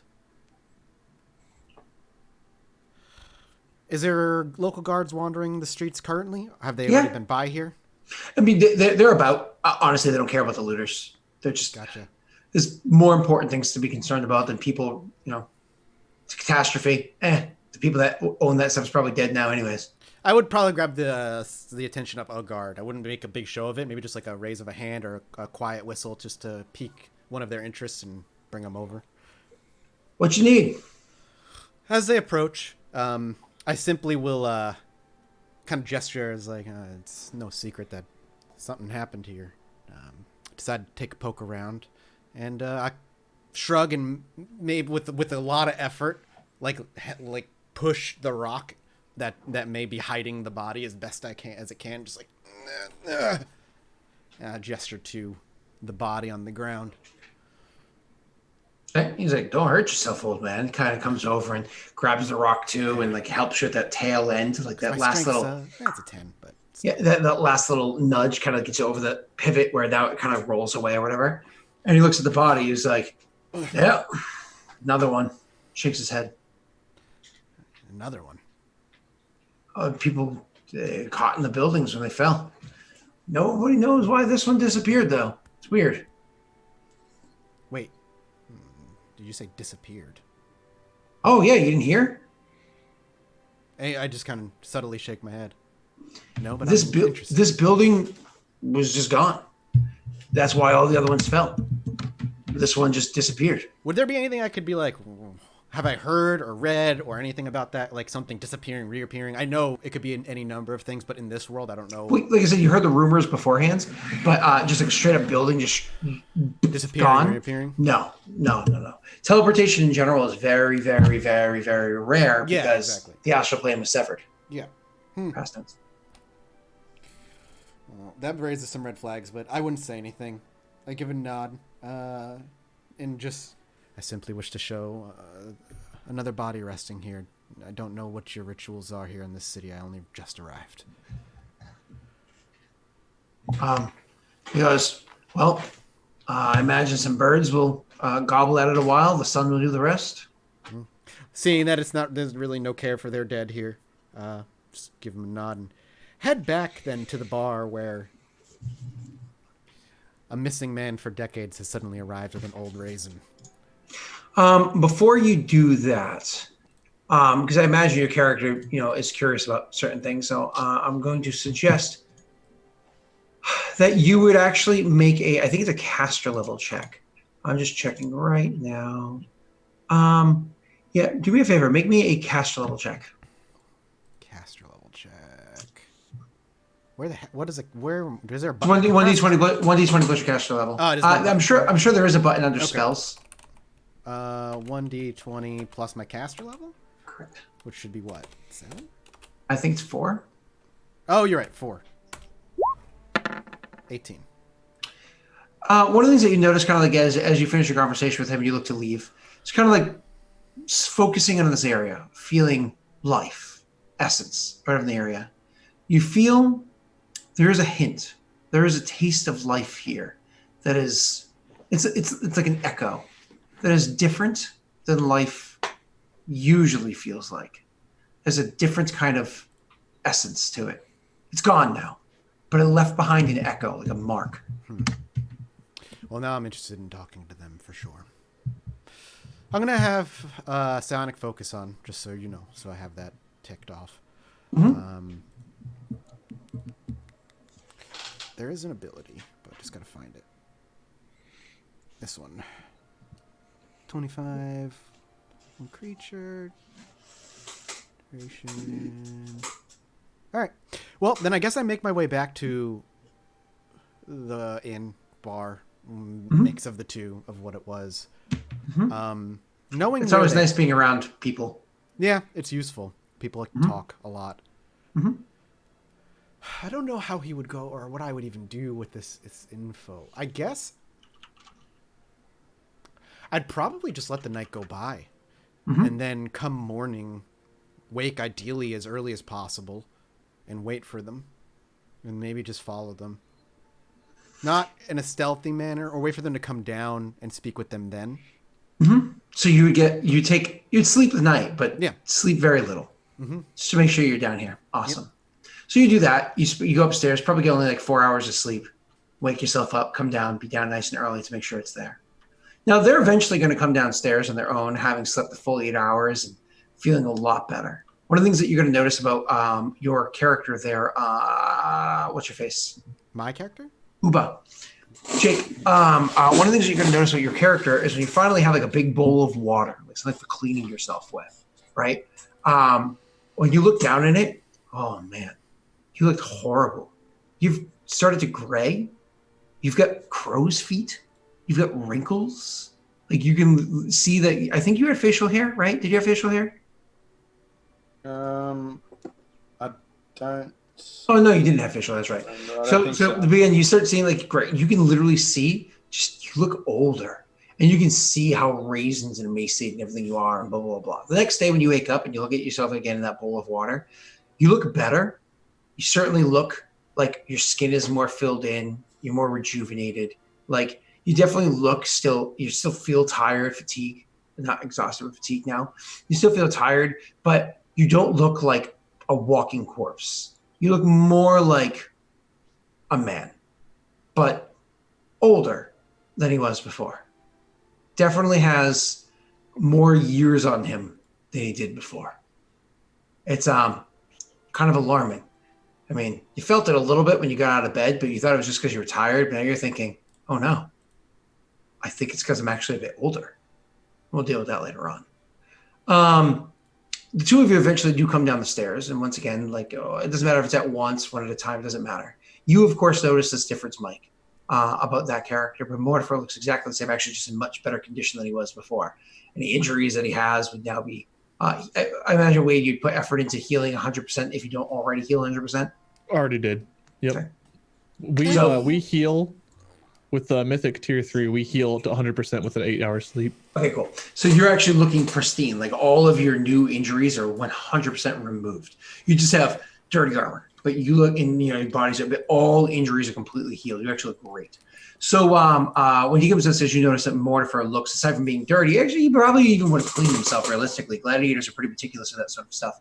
So he would actually look pristine. You know what I mean? He'd actually look much better than he did yesterday, injury-wise and whatnot. Moving on. But one of the other things I want to point out is as you guys walk down, you kind of take in the room, you take in the sight that, because you're getting up kind of early, you went to bed kind of early because of how everything played out. Getting up kind of early, there's literally one person who's attending down here. And when I say attending, they're literally sitting over by the area where they would kind of it's not a bar, but where they would serve from or whatever, because they don't have a full-blown bar here. Sitting there and is playing with a deck of cards by themselves, playing some sort of simple one-person game. Now, don't think a deck of cards made out of paper and 52 cards. No, this is a deck of cards made out of like slates with things carved into it, and the whole deck is probably closer to, say, 17 cards. And they're playing some sort of simple game with themselves. And you see an older man sitting at a table, kind of, in a cup in front of them to themselves, looks up at you and takes note of you as you guys kind of like take note of them, but not overt staring at you quite yet. Mike, for the first time, describe yourself. Like I said, he's a middle-aged man. He's completely bald, completely barefaced as well. No hair on top, no facial hair. He wears the weather of years and sun on his skin pretty openly. Sunspots and wrinkles kind of crawl all over his face. Not in such a way where you'd like, oh, Einar old, but certainly seen the years.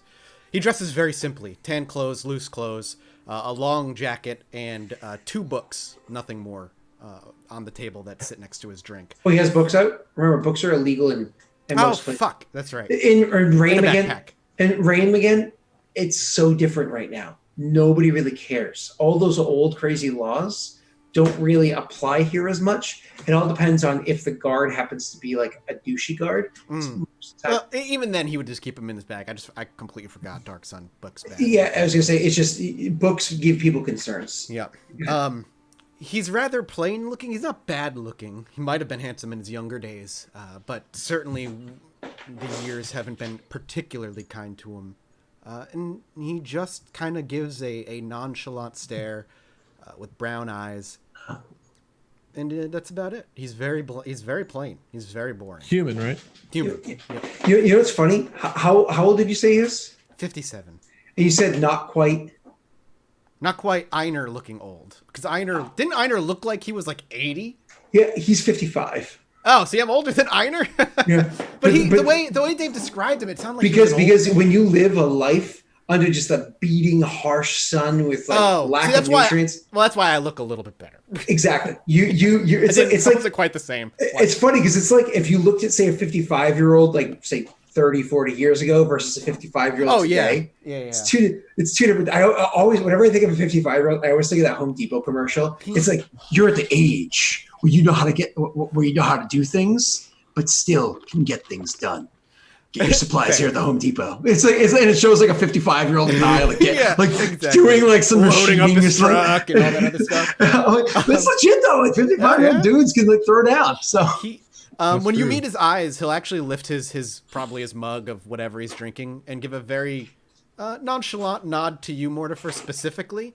And there's actually 2 open chairs, no drinks in front of him, no food in front of him. He just has a 3-person table, and he gives like just kind of a welcoming nod and takes a sip, breaks his contact, and puts the glass down and goes to bite off whatever food is there, bread, grog. Mortifer will look to Uba. I'm assuming Mortifer also notices that Uba looks old. Older, yeah, but you probably would have. I suppose you wouldn't really noticed that beforehand because before he was so shriveled. You know, he looks a lot less shriveled now, and so the older kind of stands out. Poor Uba. He'd look to Uba and say, "Do you know this man?" Uba looks over to him and looks back to Mortifer and just says, "No, I've never seen him before. Do you?" He seems to want to speak be looking to at us. you. Should we go over? I guess. Can't see why not. Maybe he'll buy us some food and drink. We do not. Very well. He's just like thinks to himself, Uba will eventually realize he doesn't need that anymore. Assuming things work the same way, which, considering how much better he's already doing, I guess maybe they do. Moving on. So we'll walk over, and I don't know if Mortifer would sit right away, but he'd walk over and at least like. You're big. I mean, don't get me wrong. There are chairs for people like you here, but you have to like go over and get it and then bring it over. It's not like it's at every table, right? He would just set his hammer down and lean on that. Mm-hmm. Would you go over and sit down, Uba? Yeah, I'd kind of just follow after Mortifer and probably stand next to him. Maybe if there's a seat next to where he is, I'd sit down. Yeah. When you make your way over, one sits down and Mortifer places his hammer down and begins to lean on it. He actually gives a very warm smile and looks at both of you before speaking. It's been a while since I've had company for breakfast. Could I get you anything? On me, of course. And he smiles. Please, whatever you were having is fine. He looks down to his food and looks back up to you. It's going to be underwhelming, but it does the job. And you, and he looks up to Mortifer. Mortifer will have that as well. And I'll usher over for like the bar man or woman to come over, whoever's serving breakfast in the morning, and 2 more of what I'm having, please. And they're like, huh? Yeah, oh, yeah. And they go and get whatever it is. It's important to note to the 2 of you, and again, Mortifer, you're used to this. This is new to you, Uba. The man sitting before you that's conversing with you or whatever, he's lesser than. You can feel. He's just not you. Go ahead. And she walks off to get the food, and he just looks up to you and continues to eat. What brings the 2 of you into town? I haven't seen you around. And pardon me, and I don't mean to be rude, but someone as large as yourself, it's hard to not notice. Why do you care why Mortifer's in town? I'm glad you said it, not me. It's kind of strange that a star in the arena disappears for a few decades, and here he is again. decades. As in years. He just nods, takes a sip of his drink. All on the Uba, night. is How that why long you- exactly has Mortifina been missing? Well, how's it been, Scott? 20, 30? Somewhere between?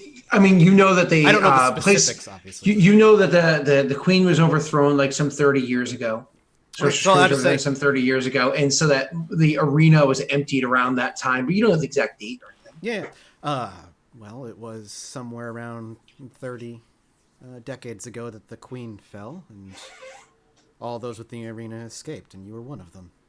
If I'm... Mortifer will noticeably like shrink down, like he'll just kind of like weakly hold himself for him, for what he looks like. The fact that he looks like he's weakly standing for a moment is probably surprising, but it's just very deflating to him to hear how many years have passed. Why don't you grab a Or- seat? For Mortifer, it was only he'll like reach over and grab a nearby chair that can actually support him. Months ago.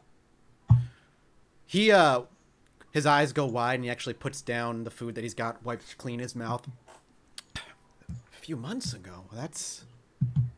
Well, I'm sorry to say, that's just purely impossible. Not Please. with what. Who are you again? My apologies. You may call me Tythian. Tythian. And this interest is purely because you like Mortifer? I'd be lying if I said I was a fan. But your name is popular, and I had heard of you, whether I watched or not. He'll like look to Uba for a moment to see if like Uba wants to say anything or thinks that he should keep talking, because he's used to having Jack here to dictate whether or not he should speak or when to hold his tongue. So Dude, now that was he's like 30 years ago. Okay, get over it. yeah, but he's not You used see- to carrying a conversation without someone there to be like kick him in the shin to say stop, or to be like, yeah, it's fine. Uber just kind of is like 30 years around. So we've been gone for 30 years. Now you have my interest. You've been gone for 30 years, and it's not something that you say you remember? A bout of amnesia decades long? We weren't gone for 30 years. How long was it, Mortifer? Less than 30 years. Significantly. The How long sun did it has... feel like to us, Scott? If we had to guesstimate how long it felt like we were in there. I don't know, maybe a few minutes or hours, days. You don't know Well, because we took like a couple short rests. I would assume it at least felt like a few short, hours. short rest is like an hour here and there, whatever it is. Yeah. Sure, that's A if day time at passes, most. but again, like you don't know because like when you traveled, like just say traveling one time from that sphere over to where never mind all the other things that you did that took time, just one travel from that sphere over to where it was that you fought those creatures. It felt like forever, but it's because you had no points of reference while you were going. So it's one of those like sometimes you can take a drive to like your favorite vacation, and it can feel like, oh my god, it was crazy fast. But you can go for a drive somewhere only 20 minutes away, and it feels like forever. So like your perception of time kind of gets distorted, just like with your emotional state. But there, not only is it distorted because time doesn't exist there, it's also distorted because you have no points of reference, none. No, I'm hungry, I'm thirsty. Oh, the sun's moving. I can see things moving further away from me or coming closer to me. As you're traveling in the open astral, you don't know how long it was. And there are no points of reference and no exhaustion that came with it for any of you. So you honestly, your characters probably truly do not think it was 30 years. It makes no sense. But realistically, you could have been traveling just from A to B 8 years and you don't know. Because it's just like, oh, what is going on? What is taking so long? But you don't know. Well, my friends, the sun has rised and set thousands of times in your absence. I am sorry if that is shocking to you. But perhaps more importantly, why don't you remember? Did you... There are many powerful psionicists out there.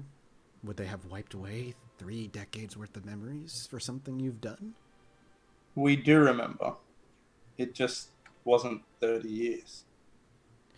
Then It couldn't have been. The only Why? powerful man we encountered was crushed with a rock. there's like a moment where there's like some puzzle pieces click into place. Looks back. Then perhaps I can help. I'm a learned man, at least to some degree. You can bring Jack back. From where? Never mind. I might be able to at least help you answer questions.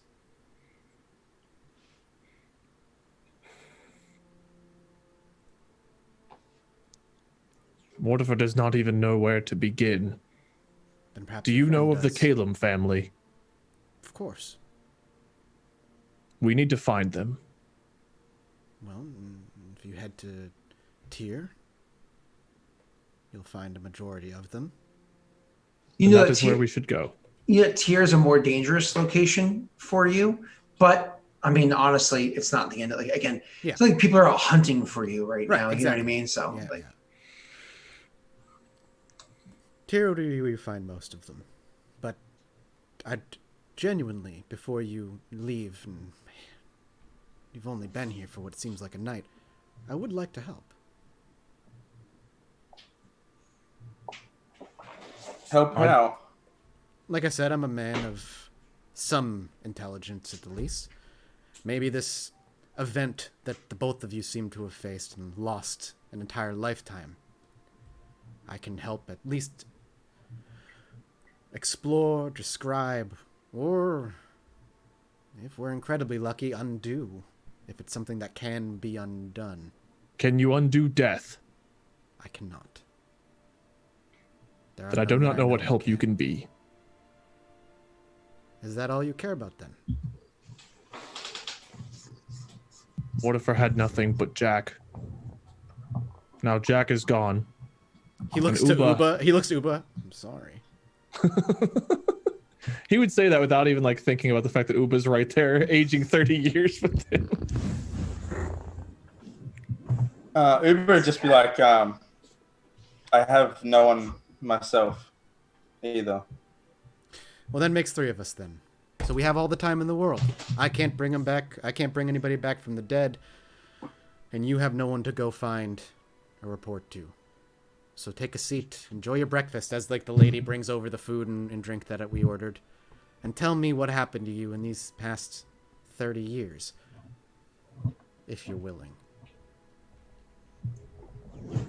I mean, this is more of like stop.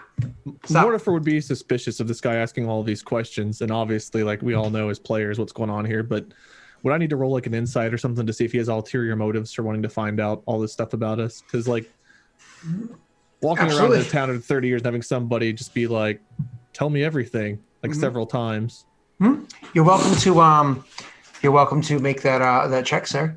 And Mike, you can I don't know Handle that. what's insight on this. sense motive. Sense motive.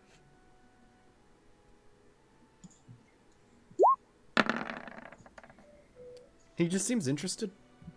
Okay. That alone can be strange in Dark Sun in Athos that somebody gives A poopy.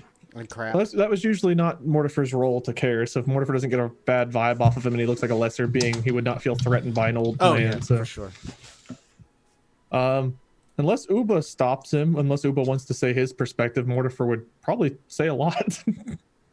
Uber would let you talk because he doesn't kind of care either way. However, he was almost like drawn into that situation. He knew nothing about what happened. So if this guy can shed any light, he'll just let Mortimer speak and see what he has to say. I think Mortimer's wise enough to know that telling his whole tale here in a public space isn't the best. So he'd probably suggest that after they eat, it's like, we should move somewhere more alone to talk about everything. He just gives a smile and takes a big bite out of his breakfast, and we'll have small talk with you, but just to pass the time until food is gone and we can vacate to either a street, an alleyway, your room, wherever you want to go.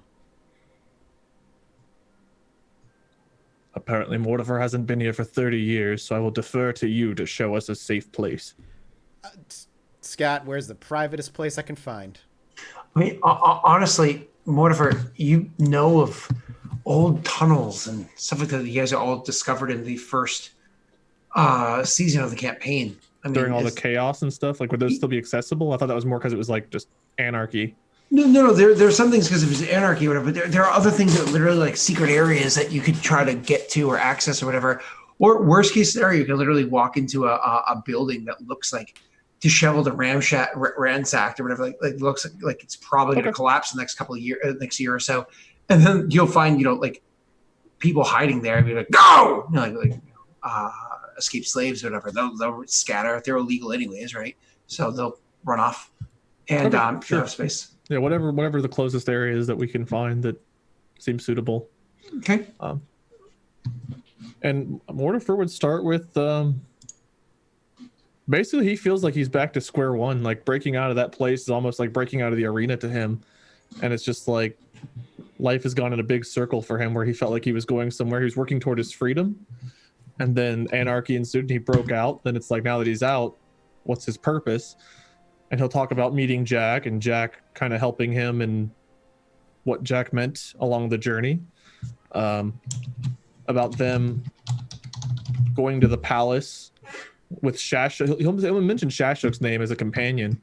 I don't know if would he have known of Einar? They're about the same age. I don't know if he would have ever met Einar or anything. Is that a name that'd be familiar to him? Einar was from a different city than he was from. Einar was from, I think, not Nibene. Nibene is where Maggie's character was from. Wasn't it Nibene? Oh, yeah. Oh, yeah. Actually, no. Maggie and him are both from Nibene. That's right. That's right. That's why she knew of him and she reacted to him. So he would mention Einar and Shashuk. I'm sure Shashuk's name would ring a bell to you. Mm-hmm. And talk about them breaking into the palace. He would go into detail at this point because, like I said, he's very, very intently listening to the story. We'll just save the viewers the entire spiel. I mean, our story, so exactly. It'd be more when you get to the point where you disappear and come back that he cares. Yeah. So he would talk about meeting Uba, them traveling around, and then finding. Well, if you talk about all of the old stuff like beforehand. You talk about everything from like the fall of the Sorceress Queen on. Yeah, everything. One of the things that he would talk about is literally working with Shashuk before. Mm-hmm. Yeah, since you know that name, even though you don't know him intimately, it would be. Yep. Nope. Definitely interesting. So, but when he gets to the point where he disappears, do you describe what you try to describe as the astral plane, more or less? I mean, yeah, he would say things like. He walked in there, Jack grabbed the black orb and pressed it against the sphere and then was different. And then we had to kill him over and over and over again until we actually had to kill him. And then we met the strange man who showed us we could kind of jump, fly around, and we went and battled a strange creature, then flew back through the nothingness. Ultimately teleporting in, teleporting out, the house and me teleporting in. And then finally, all of us being out there, me swinging in a blind fury and accidentally crushing some old lady, and then the house collapsing and killing him. Were there any part of that story give me a chance to roll or know anything? What he's talking about does it all just sound just bizarre and alien? I would say that, yeah, you could knowledge the planes check, really. 16? That's not a good roll. I actually expect you to have a higher ability there. Planes? Why would I know more about the planes? So because of the fact that you are a psionicist, and psionics rely heavily on the astral plane, or did in most settings, not really in this one because they just don't have certain powers. You know what's become available since. As a matter of fact, I think you even have astral-based abilities. Right? Do you have any form of teleportation or creation amongst your abilities? I don't think so. Let me look. I don't have any teleportation abilities.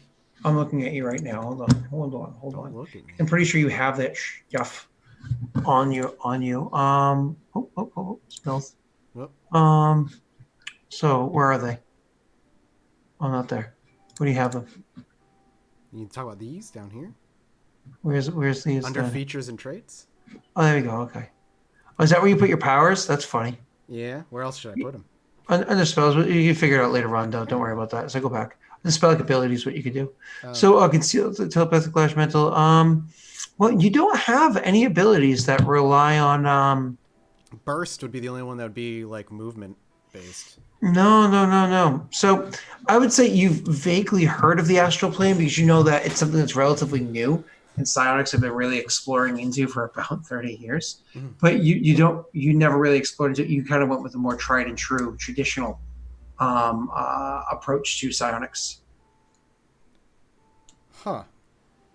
So I'm assuming the story goes on for like a good hour, just really kind of covering everything. When you get to that point, and you finish your story there, he looks bewildered, interested, maybe even slightly concerned. This is probably the first time Uba's heard the whole tale too. Yeah. He did. Yeah, he knew nothing of you before we met. So I can't. Yes, you would have not only heard about us going into the astral plane, but you would have heard about Einar and us all being rebuilt and everything too. And the sparks of light and energy and power. If what you're saying is true and my assumptions are correct, which I can't be sure of unless I experience the same thing as you, then the two of you are the only ones that I've ever met, seen, or heard of that have potentially even pierced through the veil to enter the astral plane. It's been a recent field of study for... Well, Jack and the Smashed Man entered too. And you're telling me they are both dead, though. So you two are the only living that have been there. Yes. There would be a lot of people who'd love to have their hands on you.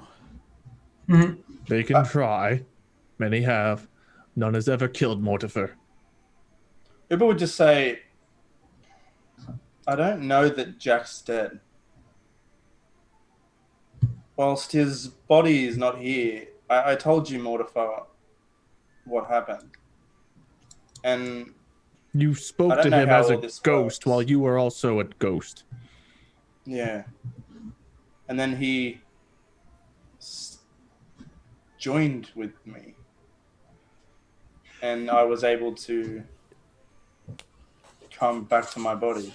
Mike, hearing that, obviously they're distracted speaking with one another anyways, you can make a caster level check to kind of like focus for a moment. Because he's saying that a person joined with a person, so on and so forth. 15. It's not that difficult to notice because of how brilliant it is. There's something about the essence of them, the life that comes from them, that seems immense. Like each one of them has kind of like the life pulsing off of them like an entire city would have. It's immense. There's nothing I can really do with that, unfortunately. Do they feel like life comes from them? Like the same kind of feeling I had before? Maybe I had that feeling, that echo. Yeah, that echo. Yeah. So you would probably put two and two together. It seems kind of like whatever that echo was that was there. But you're pretty sure the echo wasn't from their presence being there because. Okay. But You know does what I it mean? match? You- Does it match? Because that would be first thing he would think of. Is this the same thing? Yes. But does it match the same resonance, the same feeling? Yeah. Same feeling. Each of them kind of with whatever it was that was there before. Yes. Ooh, okay. Can I draw from them? Is that something I can do?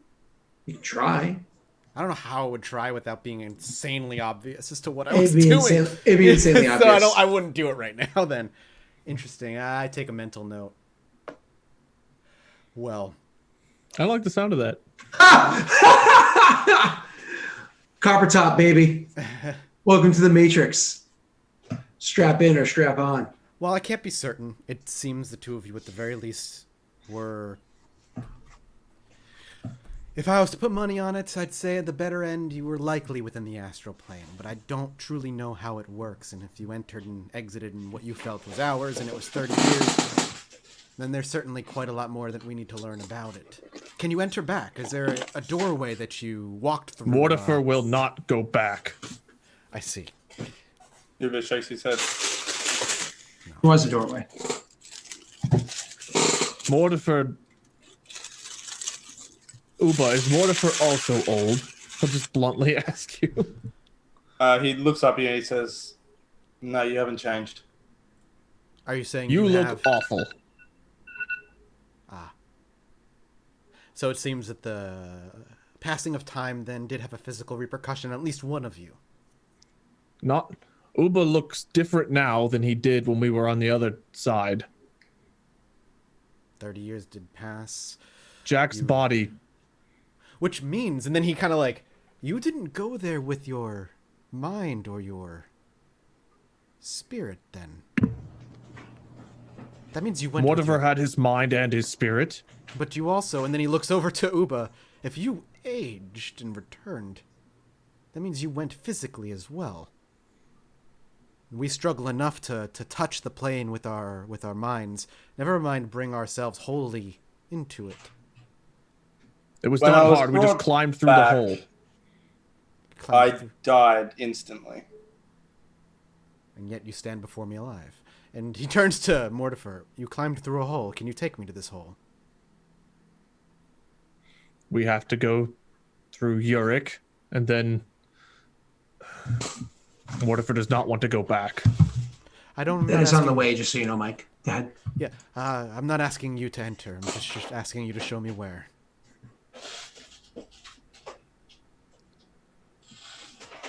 Mortifer can do that. But you will help us find a way to bring Jack back. If he's inside Uba... I am unaware of any way to return Jack to life. You have no body on you. Do I still have it? I mean, it was an object. Let's just be clear. I do apologize. Yes, It was an object when you put it onto your person.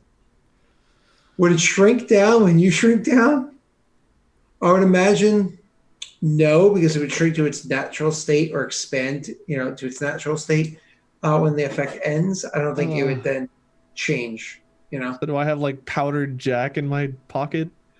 I mean, yeah, it's one of those. He would have stayed full size, and I suppose I didn't describe this before. Because when you switched to him again, were you? Oh, I think you put Jack down. You were smashing your hammer when you teleported. Jack's body's not with you. It's on the other plane. But I still have his head. Yep. And I imagine his head's full size inside your bag, so you can literally produce reach in and pull out Jack's head. Well, it looks almost like a mummified head, but without the wrappings. Ugh.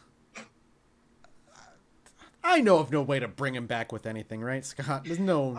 You don't know magics of that caliber. You know they exist. Yeah. You've heard of them existing. But usually when people come back, they don't come back as what they were. Yeah, got it.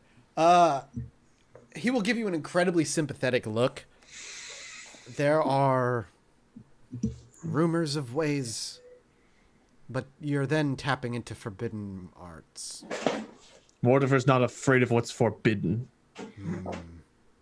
And you, Uba, are you afraid of what's forbidden? Depending on where these forbidden arts take place, it could mean your lives. You see, he kind of looks confused, and he just doesn't answer. If Jack is still alive in Uba, then we should bring him back. If he's dead, then he's dead. But Uba spoke to him, so Mortifer thinks he's not dead, just dead. There's no way for me to be like, do you have Jack in you?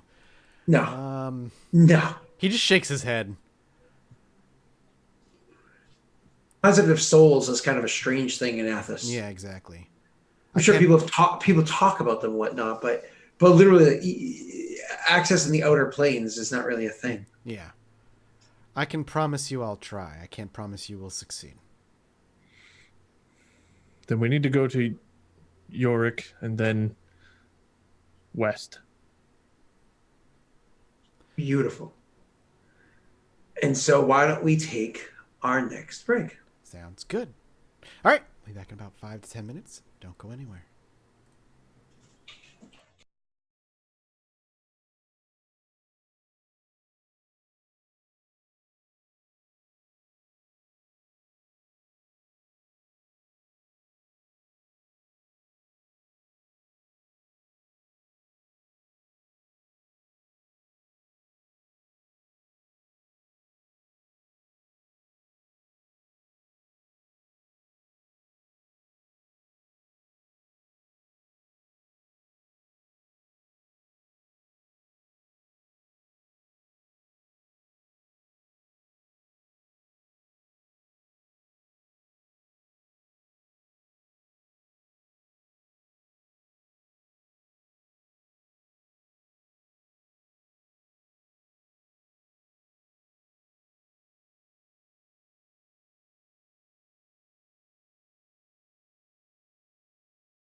And we're back. I'm just saying, March 14th and we're gone. is a great.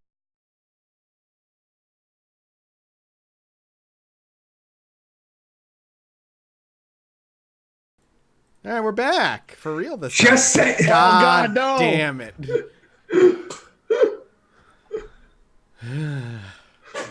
Continue, Scott. Let's pick up. Oh, okay.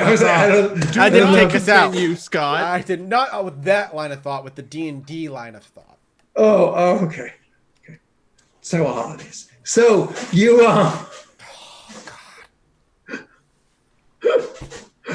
what were we talking about? We're off to the travel. Circumcise. Not the circumcised. We were talking about going to Tyr or Uric. So you guys, I imagine, probably get up almost immediately. The two of you don't really need anything. You've eaten, you've rested. Uba, you feel better. Maybe you could use for another day or two of rest. Honestly, you feel tired. So you probably could ask for another day or two of rest. But other than that, I mean, would you? He would ask to stay at least another day. Okay, so we'll give you guys 2 more days of rest, which allows Uber to literally just do that, just rest, relax, whatever. Mike gives your character some time to kind of, I suppose, feel out the situation, kind of come to some conclusion, and you, Mortifer, I mean, you are fine. You're perfect in every way. Thanks, so Mortifer, not Wade. You we're one and the same. Would you go cruising through the streets of Rain at all? Would you go walking down memory lane, or would you?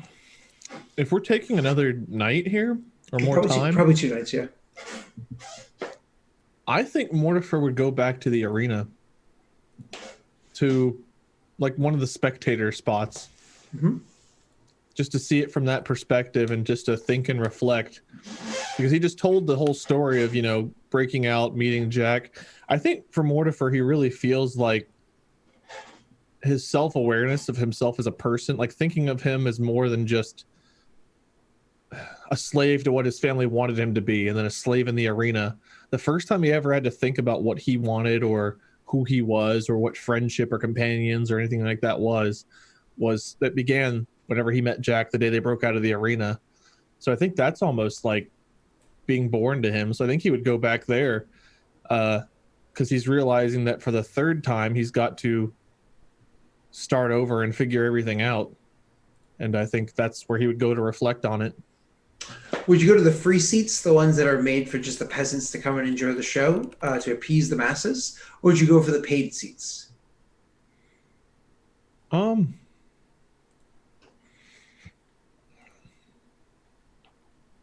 don't think he'd want to make a big spectacle out of it. I think he would just go to the free seats. I don't think he'd intentionally try to go converse with anybody. He would just go there to sit. It's not like he needs to see it up close. He knows, at least he knew what the arena looked like before. Remember, the free seats are actually closer. Oh, then yeah, he would go to those. Because the free seats are where like a thrown weapon might hit you. He's definitely not worried about that. No, I know. Now, I'm only asking this because Mortifer actually has a good wisdom score. Would Mortifer try to disguise himself in any way, change himself, wear a huge cloak, or would he not? Just no, I'm good. Anyone that was running those things before, they were mostly Templars, and I don't think we've seen any Templars around. I don't know that anyone would be like, "Oh my God, Mortifer, he broke out. We got to recapture him." At this point, it's like that reign is dead. I think Wisdom would tell him that reign is dead and gone. If the arena's back, it's like they're going to be out hunting for old slaves at this point. 30 years later, I don't think he would even consider worrying about that. He would just go have a seat and ponder. And if someone tried to fuck with him, it'd just be an excuse to smash somebody with a hammer. You're not wrong in guessing that very likely all the peoples that ran it beforehand are probably long since dead. I mean, let's be honest. I killed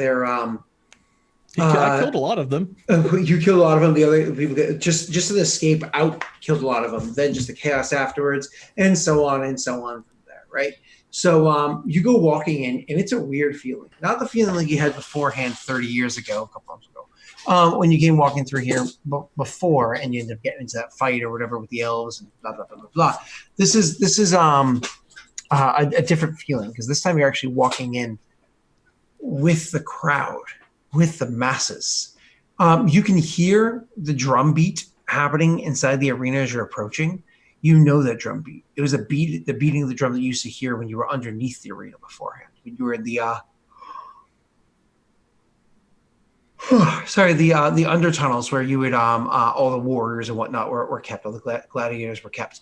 You hear the beating of the drums while you were like preparing yourself, rubbing on your oil to make yourself glisten and getting your weapons prepared and whatnot. And you know that that's what the gladiators right now are doing down below. It was also the same drum beat that would build the excitement of the people walking into the arena. And they know from far off, like, there's still time. You can get here. Come and see the show. You hear a drum beat, and it's so weird coming from this side while you hear it. As you're approaching, because you're going over to the free side, there is literally an area where a couple of the city guard, again, not Templars, but city guard, hey, you big guy, hey, you, get over here. Your weapons, you can't bring them in here. Throw them over here. Come on. I don't know. Do they even look mildly threatening to him? No, but they are the city guard.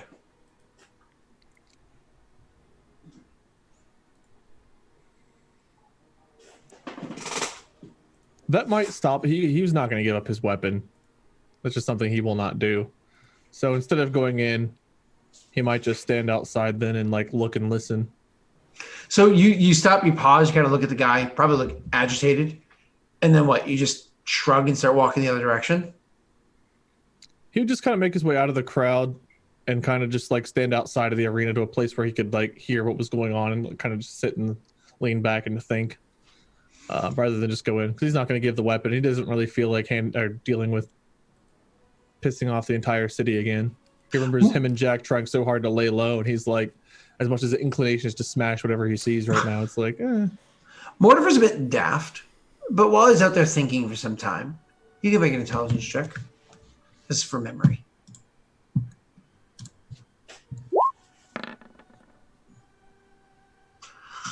Hugh fought many battles in the arena before. Many, many battles. You're really focused on the crowd beyond whether the crowd is focusing on you. But you do recall there were people in the crowd that had weapons. There were people in the crowd that had weapons before. I just keep yawning. I'm sorry. There were people in the crowd that had weapons before. You definitely recall that. Thinking about it harder, longer, so on and so forth, you realize, the paid seats were actually allowed to bring things like that in. There's the free seats that weren't. That way there wouldn't be things like murders and whatnot just randomly happening here. okay, well, he'd go. How much? I don't know how much a paid seat was. These things are actually, because of the difference in quality of seats, which you'll see momentarily, because it's been a while, they're pretty steep. It's actually the equivalent of 50 copper plates. It's ceramic plates, which is like 50 gold. If you track it like that on your character. Yeah, he would spend that. Okay. And you get a ticket and you're able to go in. As a reminder for the thing that you just dodged, the free seats in there are facing towards the sun. So they're in like these seats that are like really close to the arena. They're literally right up to, where that chasm is. Beforehand, we might describe like the chasm, the gap that's there. The free seats are actually on the side of the chasm that's there. So weapons could just be thrown across and then bam, the seats there. People can actually be shoved or pushed into it. You know what I mean? If there's too much like crowding in the area. So I mean, it is right there. But the sun's like in their eyes, so shielding their eyes and whatnot as they're trying to see the show. You're actually on the other side where the sun's at your back, and there's even a structure behind you to keep it off of the back of your head and your neck. So you actually can stay kind of cool and shaded. There's actual seats for you, not just standing in place, like bench, like long benches, like think bleachers, as opposed to just like a bunch of standing space. So you can actually sit down and comfortably enjoy the show. You're that obnoxious guy at the Sox game, because Red Sox have a terrible old stadium. At the Sox game where they're like too tall and they're sitting in front of you and you're like, God damn it. Like, I can't see a thing because I'm only 5'11" and I've got 7'7" dudes sitting in front of me. God damn it. This always happen. And people behind you can't see the show, but whatever. He would give them, if someone said something like that to him, he would simply turn around and give them a look. I guess I'll roll an intimidation.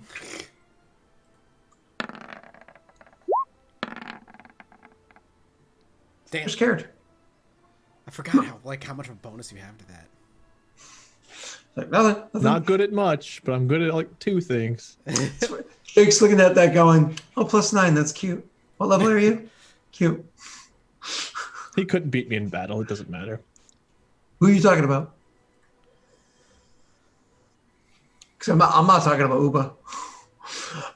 So anyways, you To get a +9, I had to put 5 points into that because my charisma and everything else is such shit. So moving on. You were sitting there, and the show begins. The gladiators fight.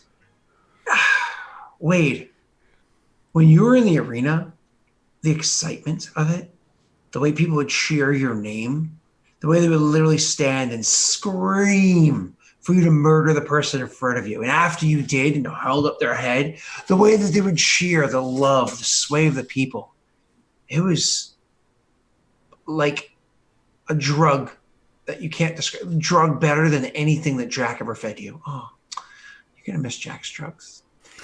But here, from the perspective of an audience member watching it, don't get it wrong. The fights are entertaining, but they don't fight as glorious as you do. They don't have quite the kill. But even just the good fights, like, oh, it was a close one. And it was a pretty good kill in the end. It's really not that glamorous from this seat. It's entertaining, but it kind of makes you wonder, I don't know, all those years, was it really that exciting? I don't know. You probably have a moment of introspectiveness, whatever it is, for Mortimer at the moment when he realizes, like, what was it that I was doing all this time? What does it really mean to be a gladiator? I don't know. You could probably kick all their asses anyways. Maybe even all of them at once. You're better than them, right, Mortimer? Right? By a long shot. Even before having this power, Mortimer would have killed them all. That's right. At once, easily, without a weapon. Had a girl. The show ends, and again, it's one of those things where, was it worth the 50 ceramic plates? Probably not. He didn't care about the show. It was more so about just a place to think that was familiar to him. Mm-hmm. On your way out of the show, somebody comes up to you and says, you know, I have to say, I don't know if you did it on purpose or not, but you have a striking resemblance to someone that used to fight in this arena some time ago. Mortimer will take that and, like, with all this pondering, like, his first instinct is to be like, oh, yes, that was me. I was great. But I think he'll say something along the lines of, it'll still be a brag, but it'll be like, he must have been a glorious fighter then. Oh, he was. We would share his name. Oh, we would steal or sneak in any liquor we could get and watch those shows. I was in my teens back then. But, oh, man, it was... if only things... Man, this guy sounds ancient for like 45.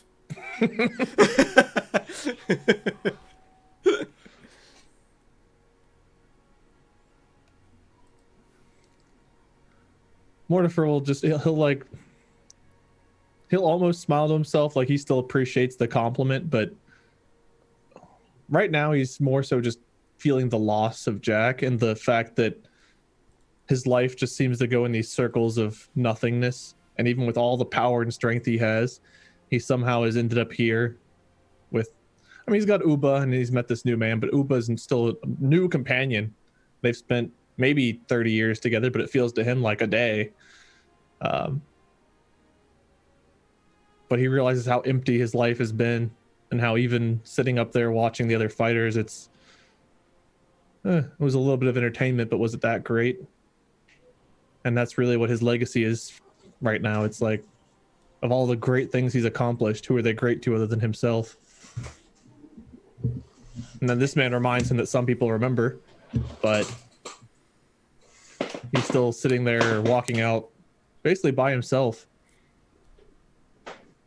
So he'll nod and smile, but even though it feels like months to him, it also does feel like 30 years in some ways that he was fighting in the arena for freedom. And he realizes that his freedom, what has he really done with it? Because here he is. So he won't say anything else unless that guy says more to him. He wouldn't. He would just kind of like chuckle to himself and say, something along the lines of, like, you look a lot like him. You do. It's kind of like they kind of chuckle himself as he either walks off or you walk off or whatever. It leaves you be otherwise. Moreover, you can walk down other paths or other lanes and whatnot, but unless there's anything else specific that you would do here, it would just be more or less kind of remembering your times with Jack. He'd probably find like a shadowed corner. He'd probably sit and actually just break down and cry. Oh shit! I think Mortifer would cry. So would he ever admit it to anybody? Not without killing them afterward, but I think there's a lot of emotion hitting him right now. I mean,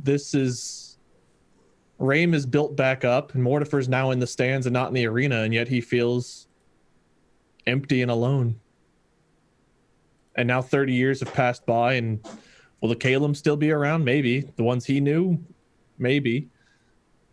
What was his direction other than he and Jack? It was always Jack's plan, whatever Jack's plan was, and Mortifer never really knew or cared. It was just, there's something in front of me to kill, great. And maybe that will still excite him down the line, but right now it's like he doesn't even want to fight. He just wants to feel something other than this emptiness.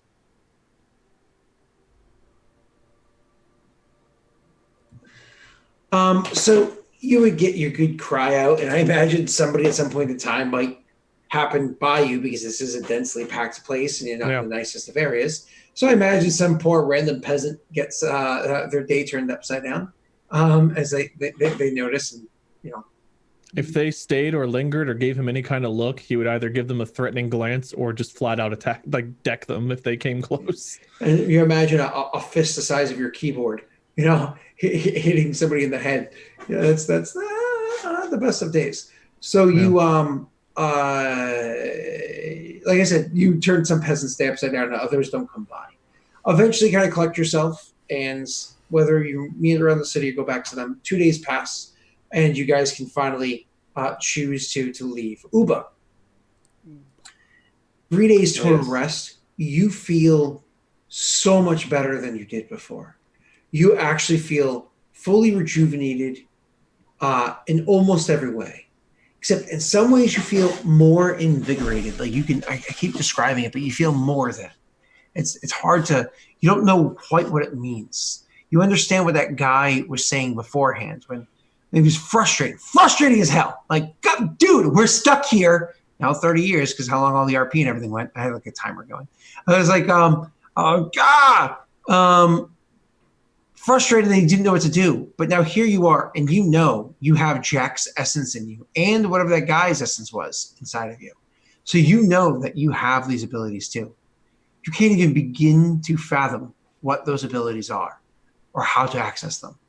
And I'm not saying necessarily that you're sympathetic, but you at least understand why that guy was incapable of just helping you when you asked him to. You know what I mean? Yeah. Either way, you look into a pool of water and see your reflection again. Yep. You're definitely older. I think you were in your early 20s or mid 20s. How old were you? Or mid 20s?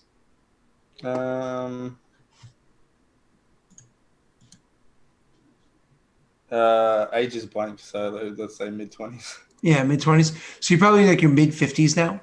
But luckily for you, Zeph actually aged slower than humans do. You don't hit old age until say 85. The age like half elves do. So in typical worlds. So you actually it's one of those ideas like you're middle aged, but so you feel a little like sore every day when you wake up. But once you stretch it out, once you get it moving a little bit, that soreness kind of wears off. But looking in the mirror, even though you definitely are older, you definitely have grace like that exists. You definitely have some crow's feet, you definitely have some aging that happened to you, but you feel fine. You look fine. In 3 days, you went from literally looking like a raisin to just looking like a middle-aged Zeph. And honestly, truth be told, I mean, you weren't looking forward to aging. Nobody really looks forward to aging.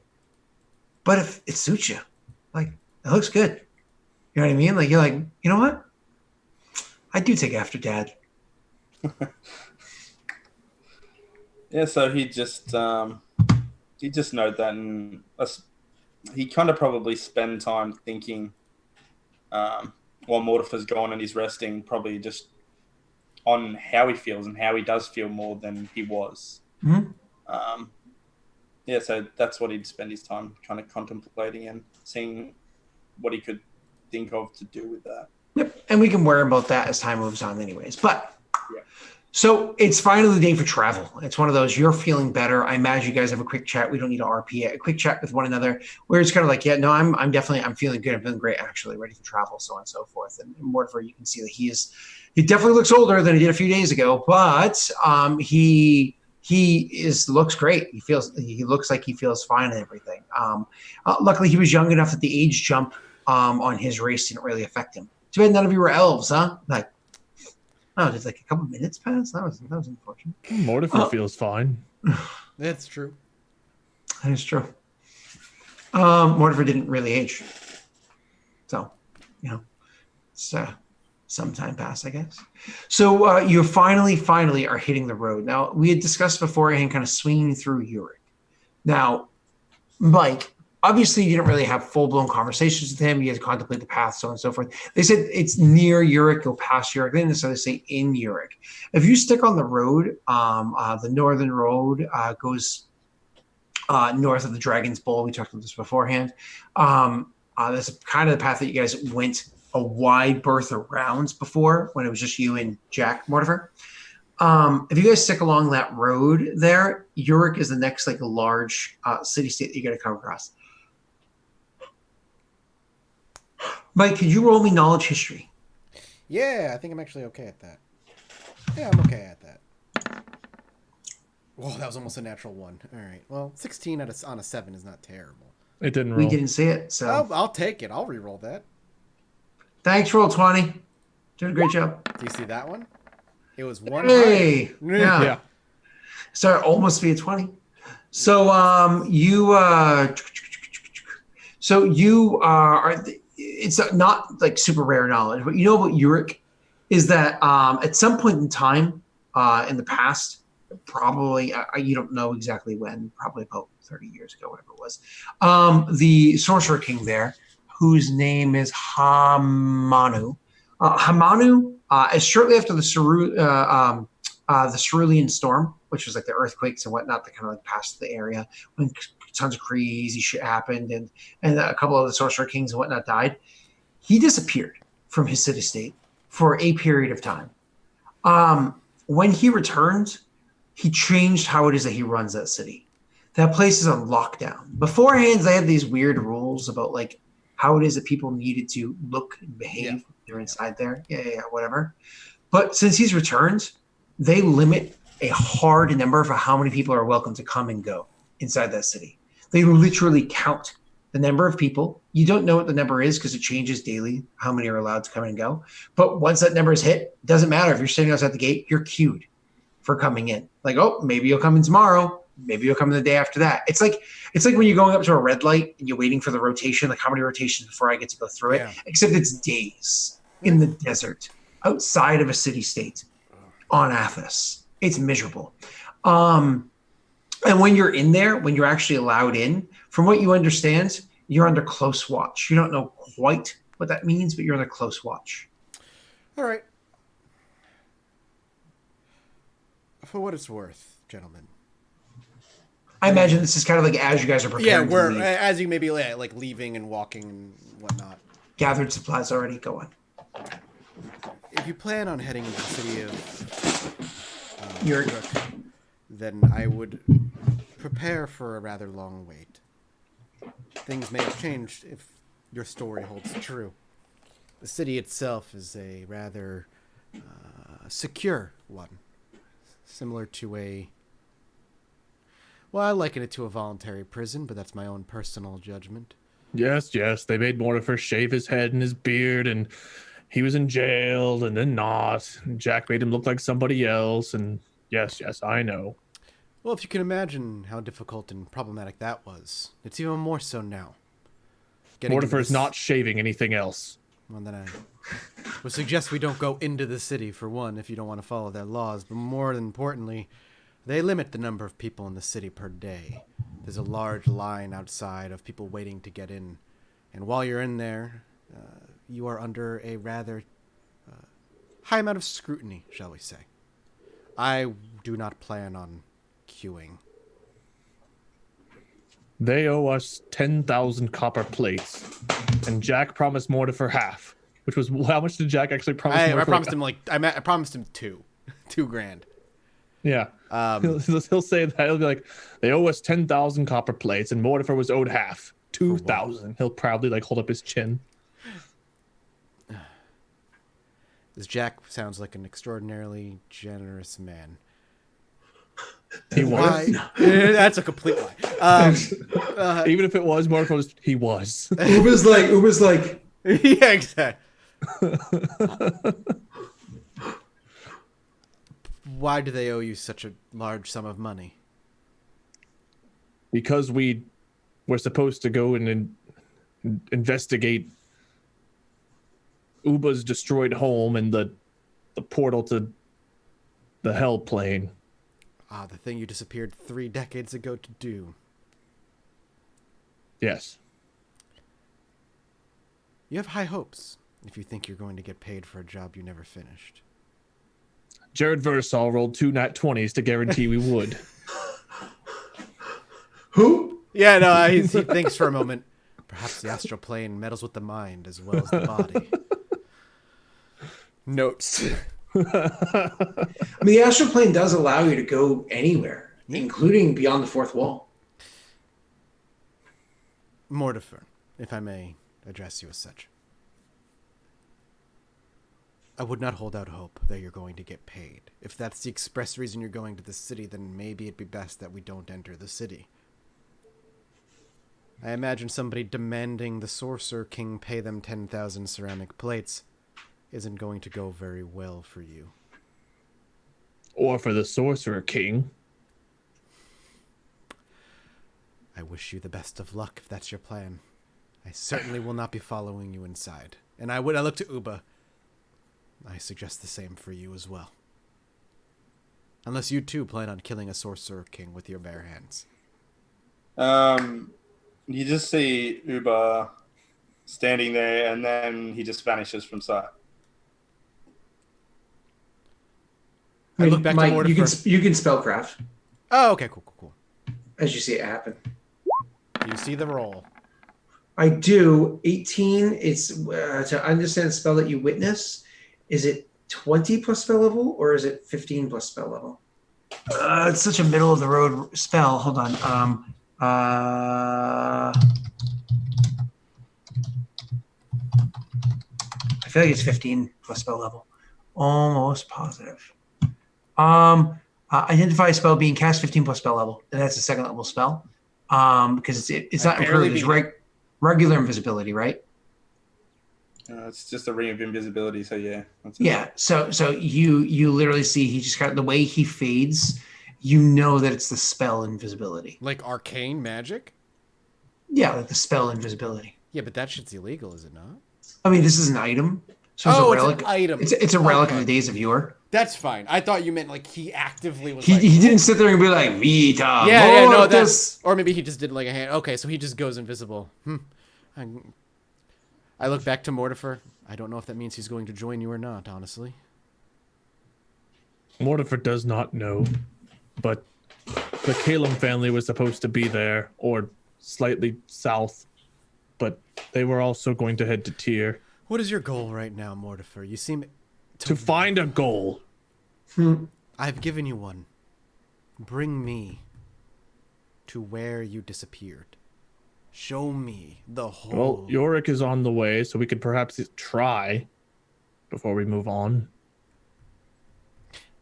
As I When stated, we bring Jack back, he will not be happy if he does not get his 50%.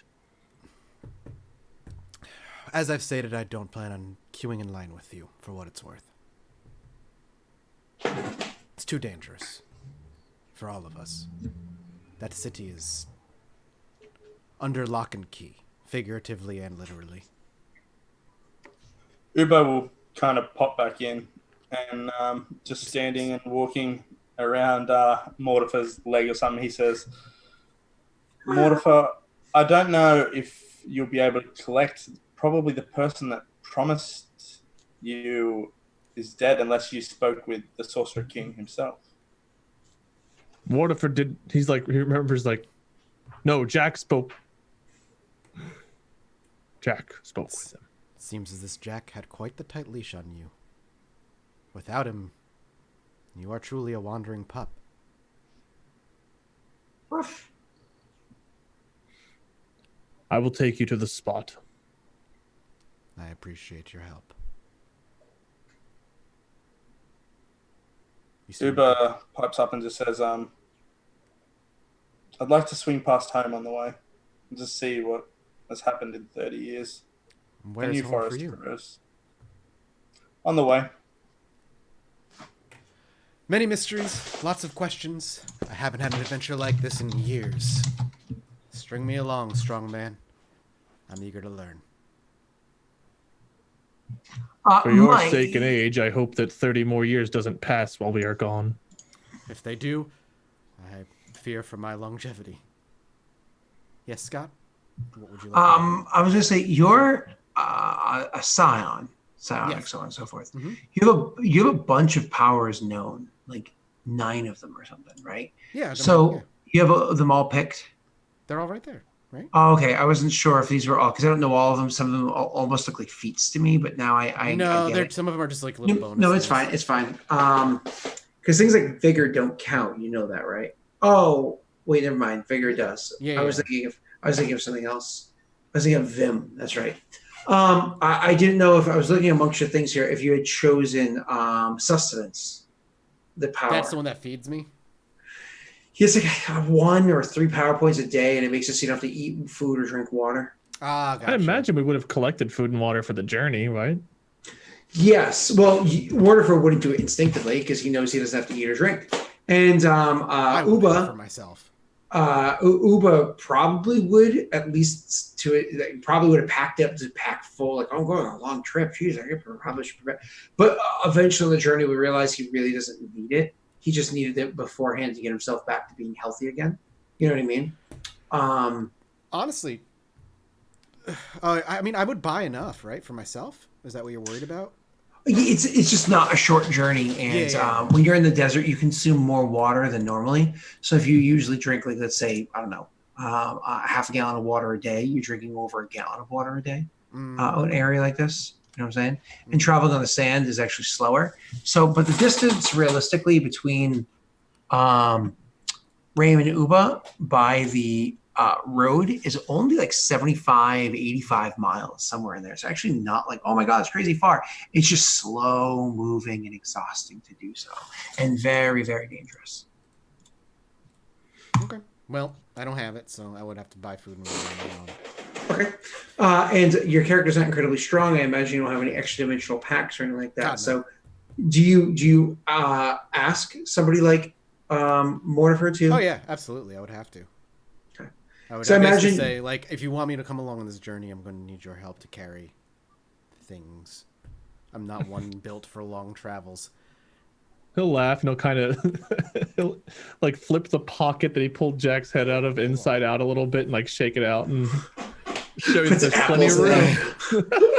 Ugh, thank God for prestidigitation. So I imagine in the past you kind of like joined on with caravans. Yeah. Oh yeah. And just kind of paid your way. Mm-hmm. Yeah. So this is literally the first time ever, probably since you originally left your city.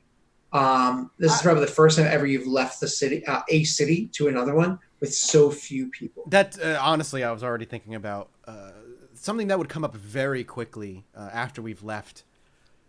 Mortifer and Nuba, we are about to enter. We're leaving the safety of a city. I have a few talents, things to keep me safe, but I've always traveled in large numbers. Don't get me wrong, I've heard the rumors of how incredibly wonderful and powerful Mortifer was in the arena. I don't know if that'll be enough, but on top of that, Uba, was it? I have no idea what the hell you do either. Are you going to be able to keep me safe, or should we hire others to guard us along the way? Perhaps join a caravan ourselves. We can join up with the caravan if you want. It would mean safety. I look Just to my means I more look to my people person. to protect. I look to my person and like I pull up a pant leg and I've got like a dagger, like an obsidian dagger, just in my boot, and I kind of like reach down and pull it out. I haphazardly toss it from hand to hand. Not versed, but enough to defend myself, to shout help long enough for somebody else to come deal with the problem.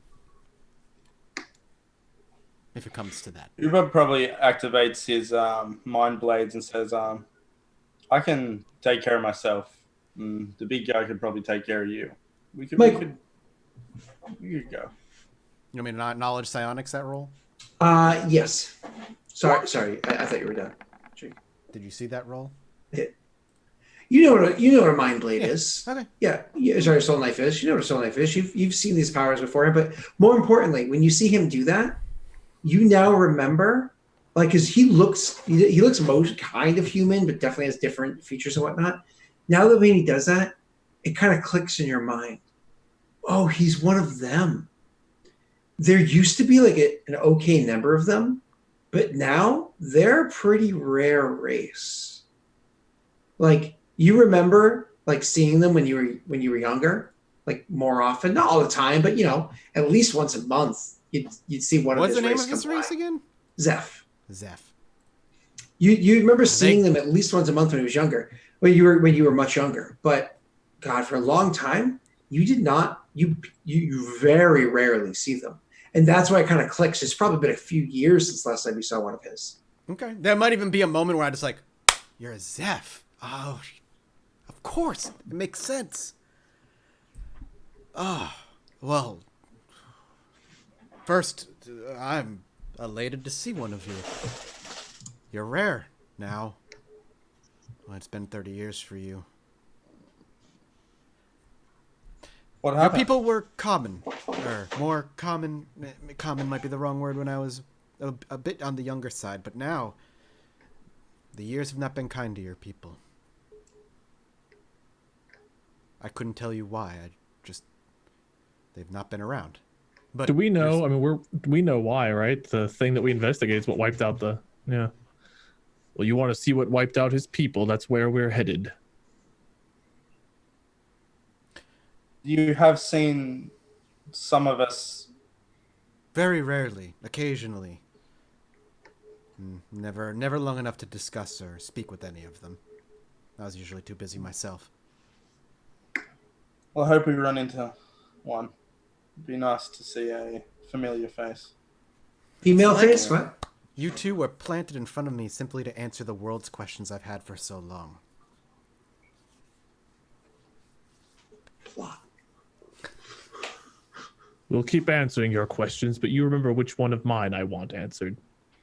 Yes, and I will do my best to bring Jack back.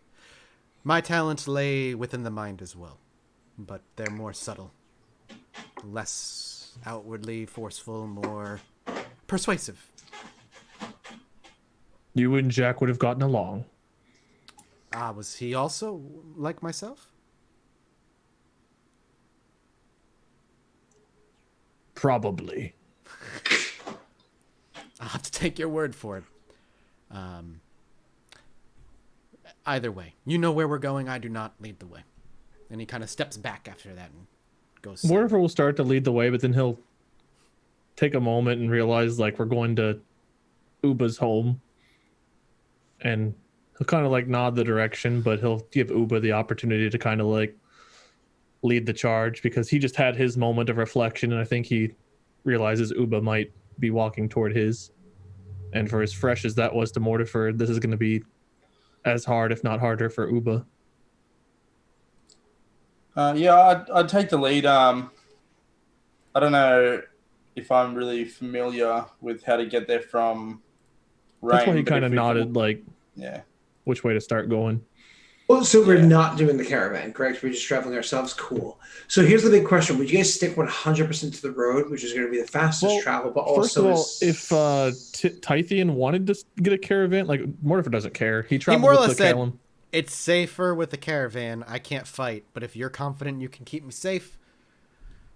Mortimer does not care. So if you'd want to look for a caravan, like, we traveled with the Calum family before, so we traveled with one. I imagine he does not push the issue because he knows he can sense on you guys for one reason or another that you are more than what you appear to be. Yeah, You appear so- to be something that's pretty large and tough, anyways. So Yeah. So I wouldn't care to look for a caravan, but Yeah, then he'll Mortifer and drop it and we Jack just walk go on our alone own. from as long as there's no goddamn scorpions. If those are still around after 30 years, we're going right back. Well, do we want to take road or no? So here's the question. Taking the road itself is definitely going to be the quickest route. However, it's going to be the most likely place to encounter other creatures, hostile or otherwise, because it's a road. You know what I mean? It's where you can plan on. Highwaymen are called that for a reason, right? Or you can take to the sands, like you guys did beforehand with Jack. You eventually realize that, you had immunities or whatever around that, but honestly, it had so much time to your trek last time. You were out, I think you were out in the sands for 6 weeks to get somewhere that could have taken you maybe 1 week. Yeah, we don't want this trip to take 30 years. We might as well take to the road, right? Oh, Yeah, I'd say we'd stay to the road. oh, that's right. 30 years did pass. Huh. Okay. And so you guys will take to the road, like you were saying beforehand, and start kind of going off in that direction. Now, you're staying on the road, so it's not like you have to make a survival check to know where you're going. It's literally, let's just stay on the goddamn road. However, I do want, for a different reason, survival checks for anybody that's trained in the skill. Only if you're trained in it. Trained means it's you have at least 1 rank. Oh, beautiful. That's it? Okay, cool. Mortifer, with your 25, you actually notice this. That's weird. It Luckily- says 26 to me. Sorry, 26. Sorry, I was thinking 25 is it's a DC. So with your 26, you notice that there's a you notice this in advance by.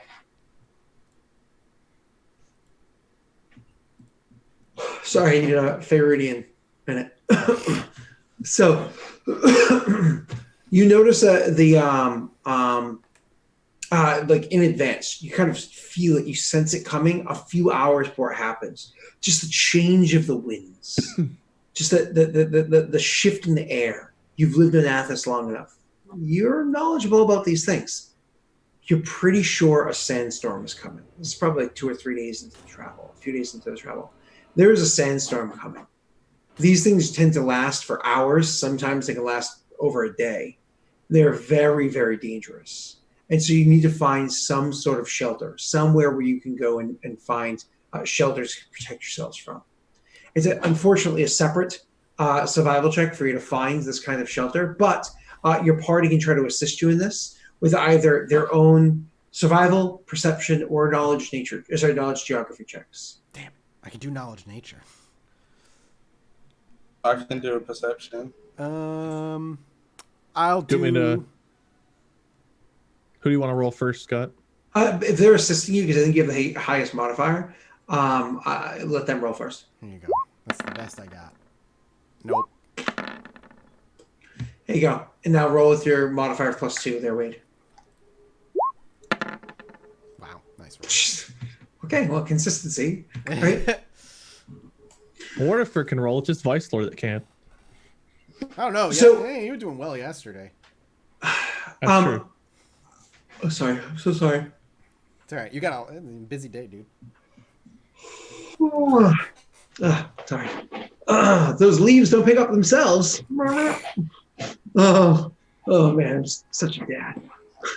Like, come on, Rory, come play outside. And she was following me around with like her cute little pink and white lawnmower. Like, and while I'm using like a leaf blower and lawnmower and stuff like that, she has like the I'm working hard face on. Like she's like, "Arr." She goes over to her leaves, like blow up on stairs, and she's like lawnmowering stairs. It's just funny. And it was Jake, you know what I'm talking about. I don't know if you have to necessarily. Yeah, Jake also uses a toy lawnmower. Thanks. And listen, camaraderie is the only other dad that I know online. I haven't talked to Sam in years, so I can't be like Sam. So, anyways, you guys are traveling along, and literally, you notice a sandstorm coming in advance. You could choose to RP in a moment, looking it up, but you immediately want to look to find shelter. You guys are going to be successful. How does Mortifer inform them of the sandstorm? He's not the most eloquent, so I was gonna say, I imagine it's pretty blunt. yeah. Do you feel that in the air?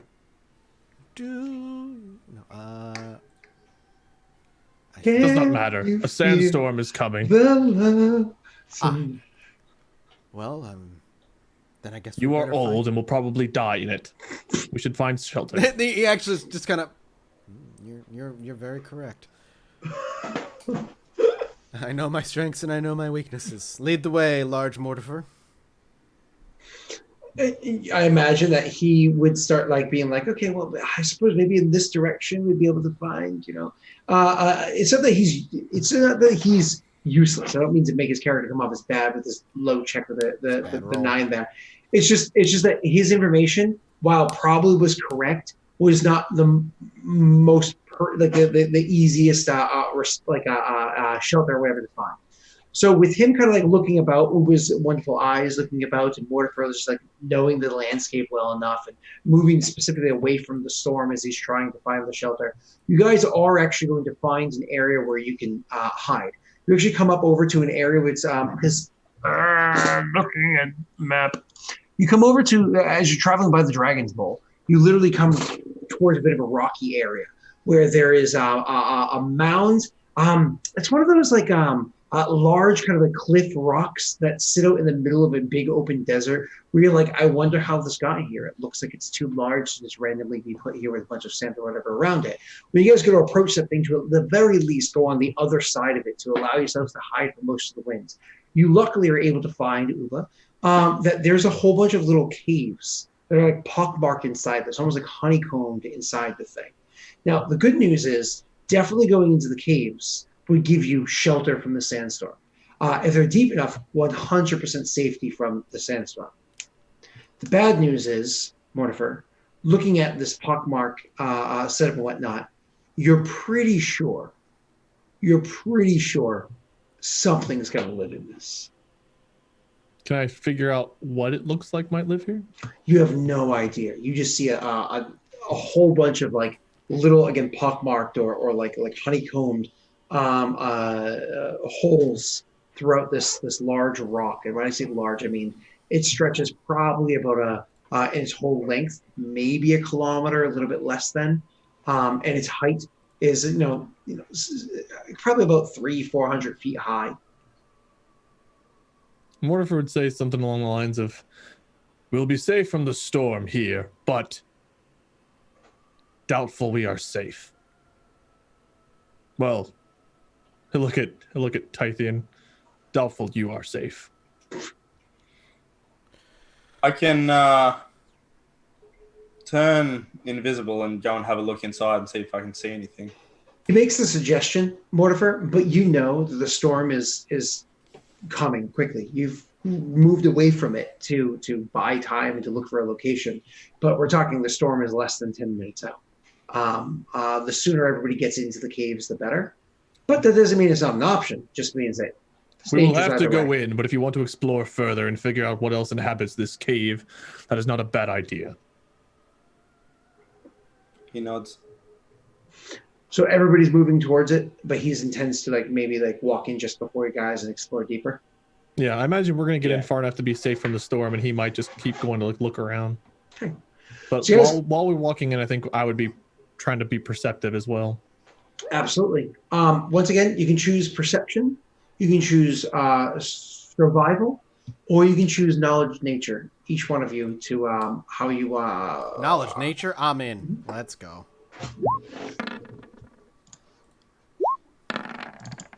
God, stop rolling 3s and 2s. I thought you rolled another 26. I was like, what the? But you rolled the perception this time. I had a 17 knowledge nature for myself, at least. Sorry. If I'm making anybody watching this yawn, I am so sorry. You're making me so tired, but please continue. I'm so sorry. So,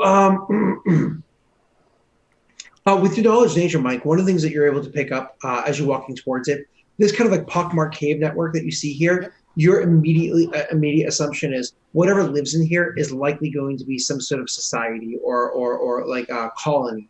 It's not going to be individualist kind of creatures that live in here. So if you think of things like, say, a spider or scorpions, whatever, that tend to be individual creatures, don't usually travel in large quantities. it's less likely something like that's going to be here. Same thing as if you imagine trolls don't exist in this world, but God trolls. damn it! If you give us a Yeah, swarm I of know. something, I swear to God.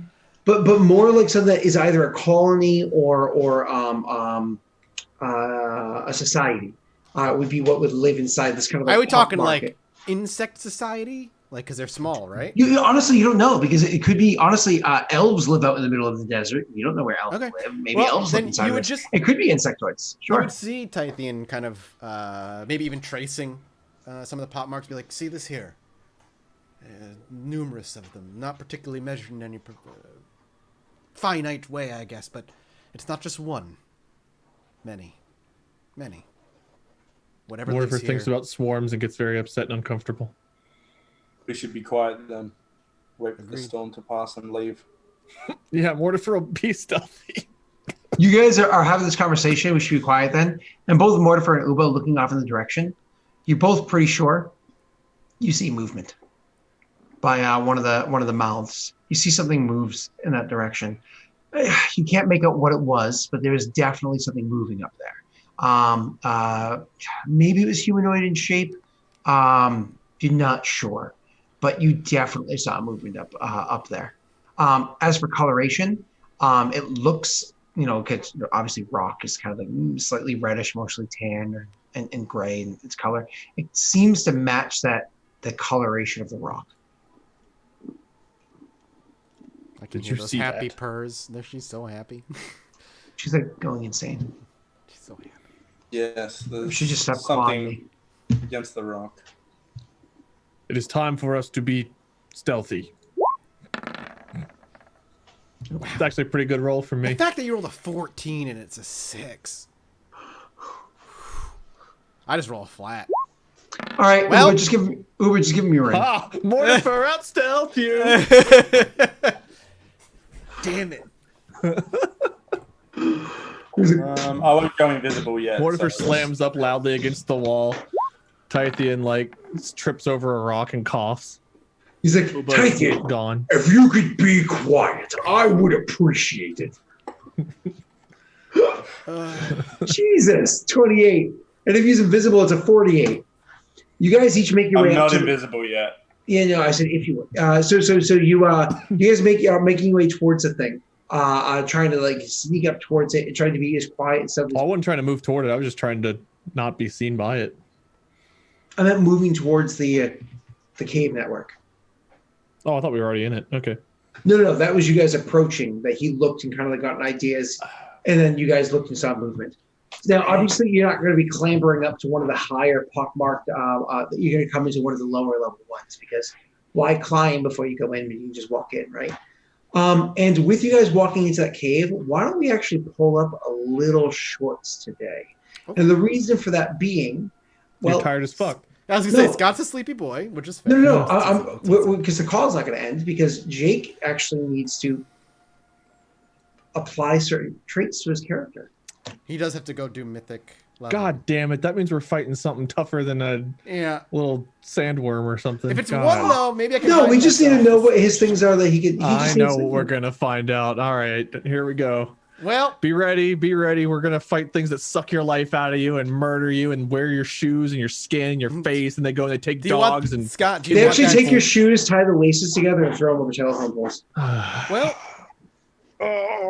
thanks for watching, everybody. I'm excited to flex a little bit in the next few episodes. So we'll go around the room. People can tell you where you can find them, and then we're gonna bounce off and whip up a quick after show, and then I guess they're gonna go level Uba or maybe prepare for that on another night and not necessarily do that right now.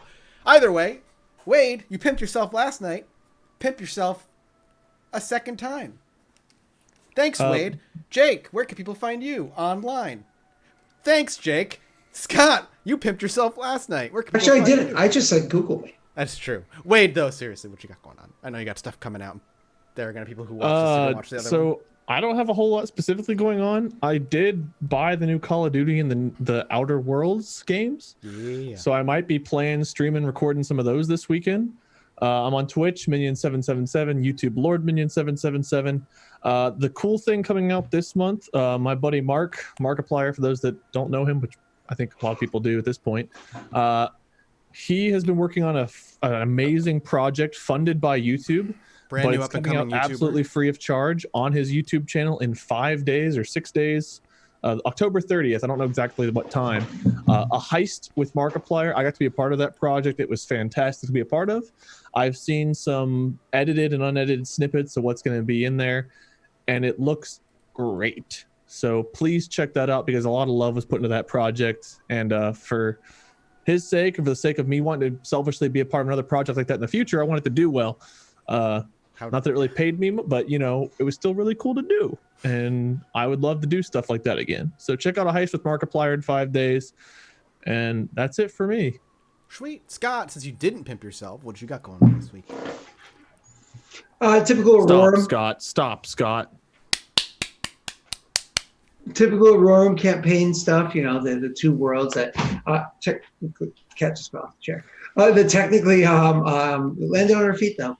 That technically interweave and impact one another. We've seen light impact so far, but it's funny because there's a lot of shit going on in our Wednesday morning campaign with that Jake happens to be a part of.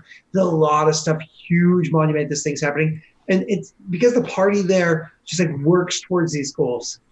The other party, as has been pointed out, they work against each other pretty often, and so in I think 12 sessions. Like maybe a month has passed in game, whereas for the other one, and I think 25 sessions, a month like a year has passed so in game. much time. Yeah. How do they get by? Yeah. Listen.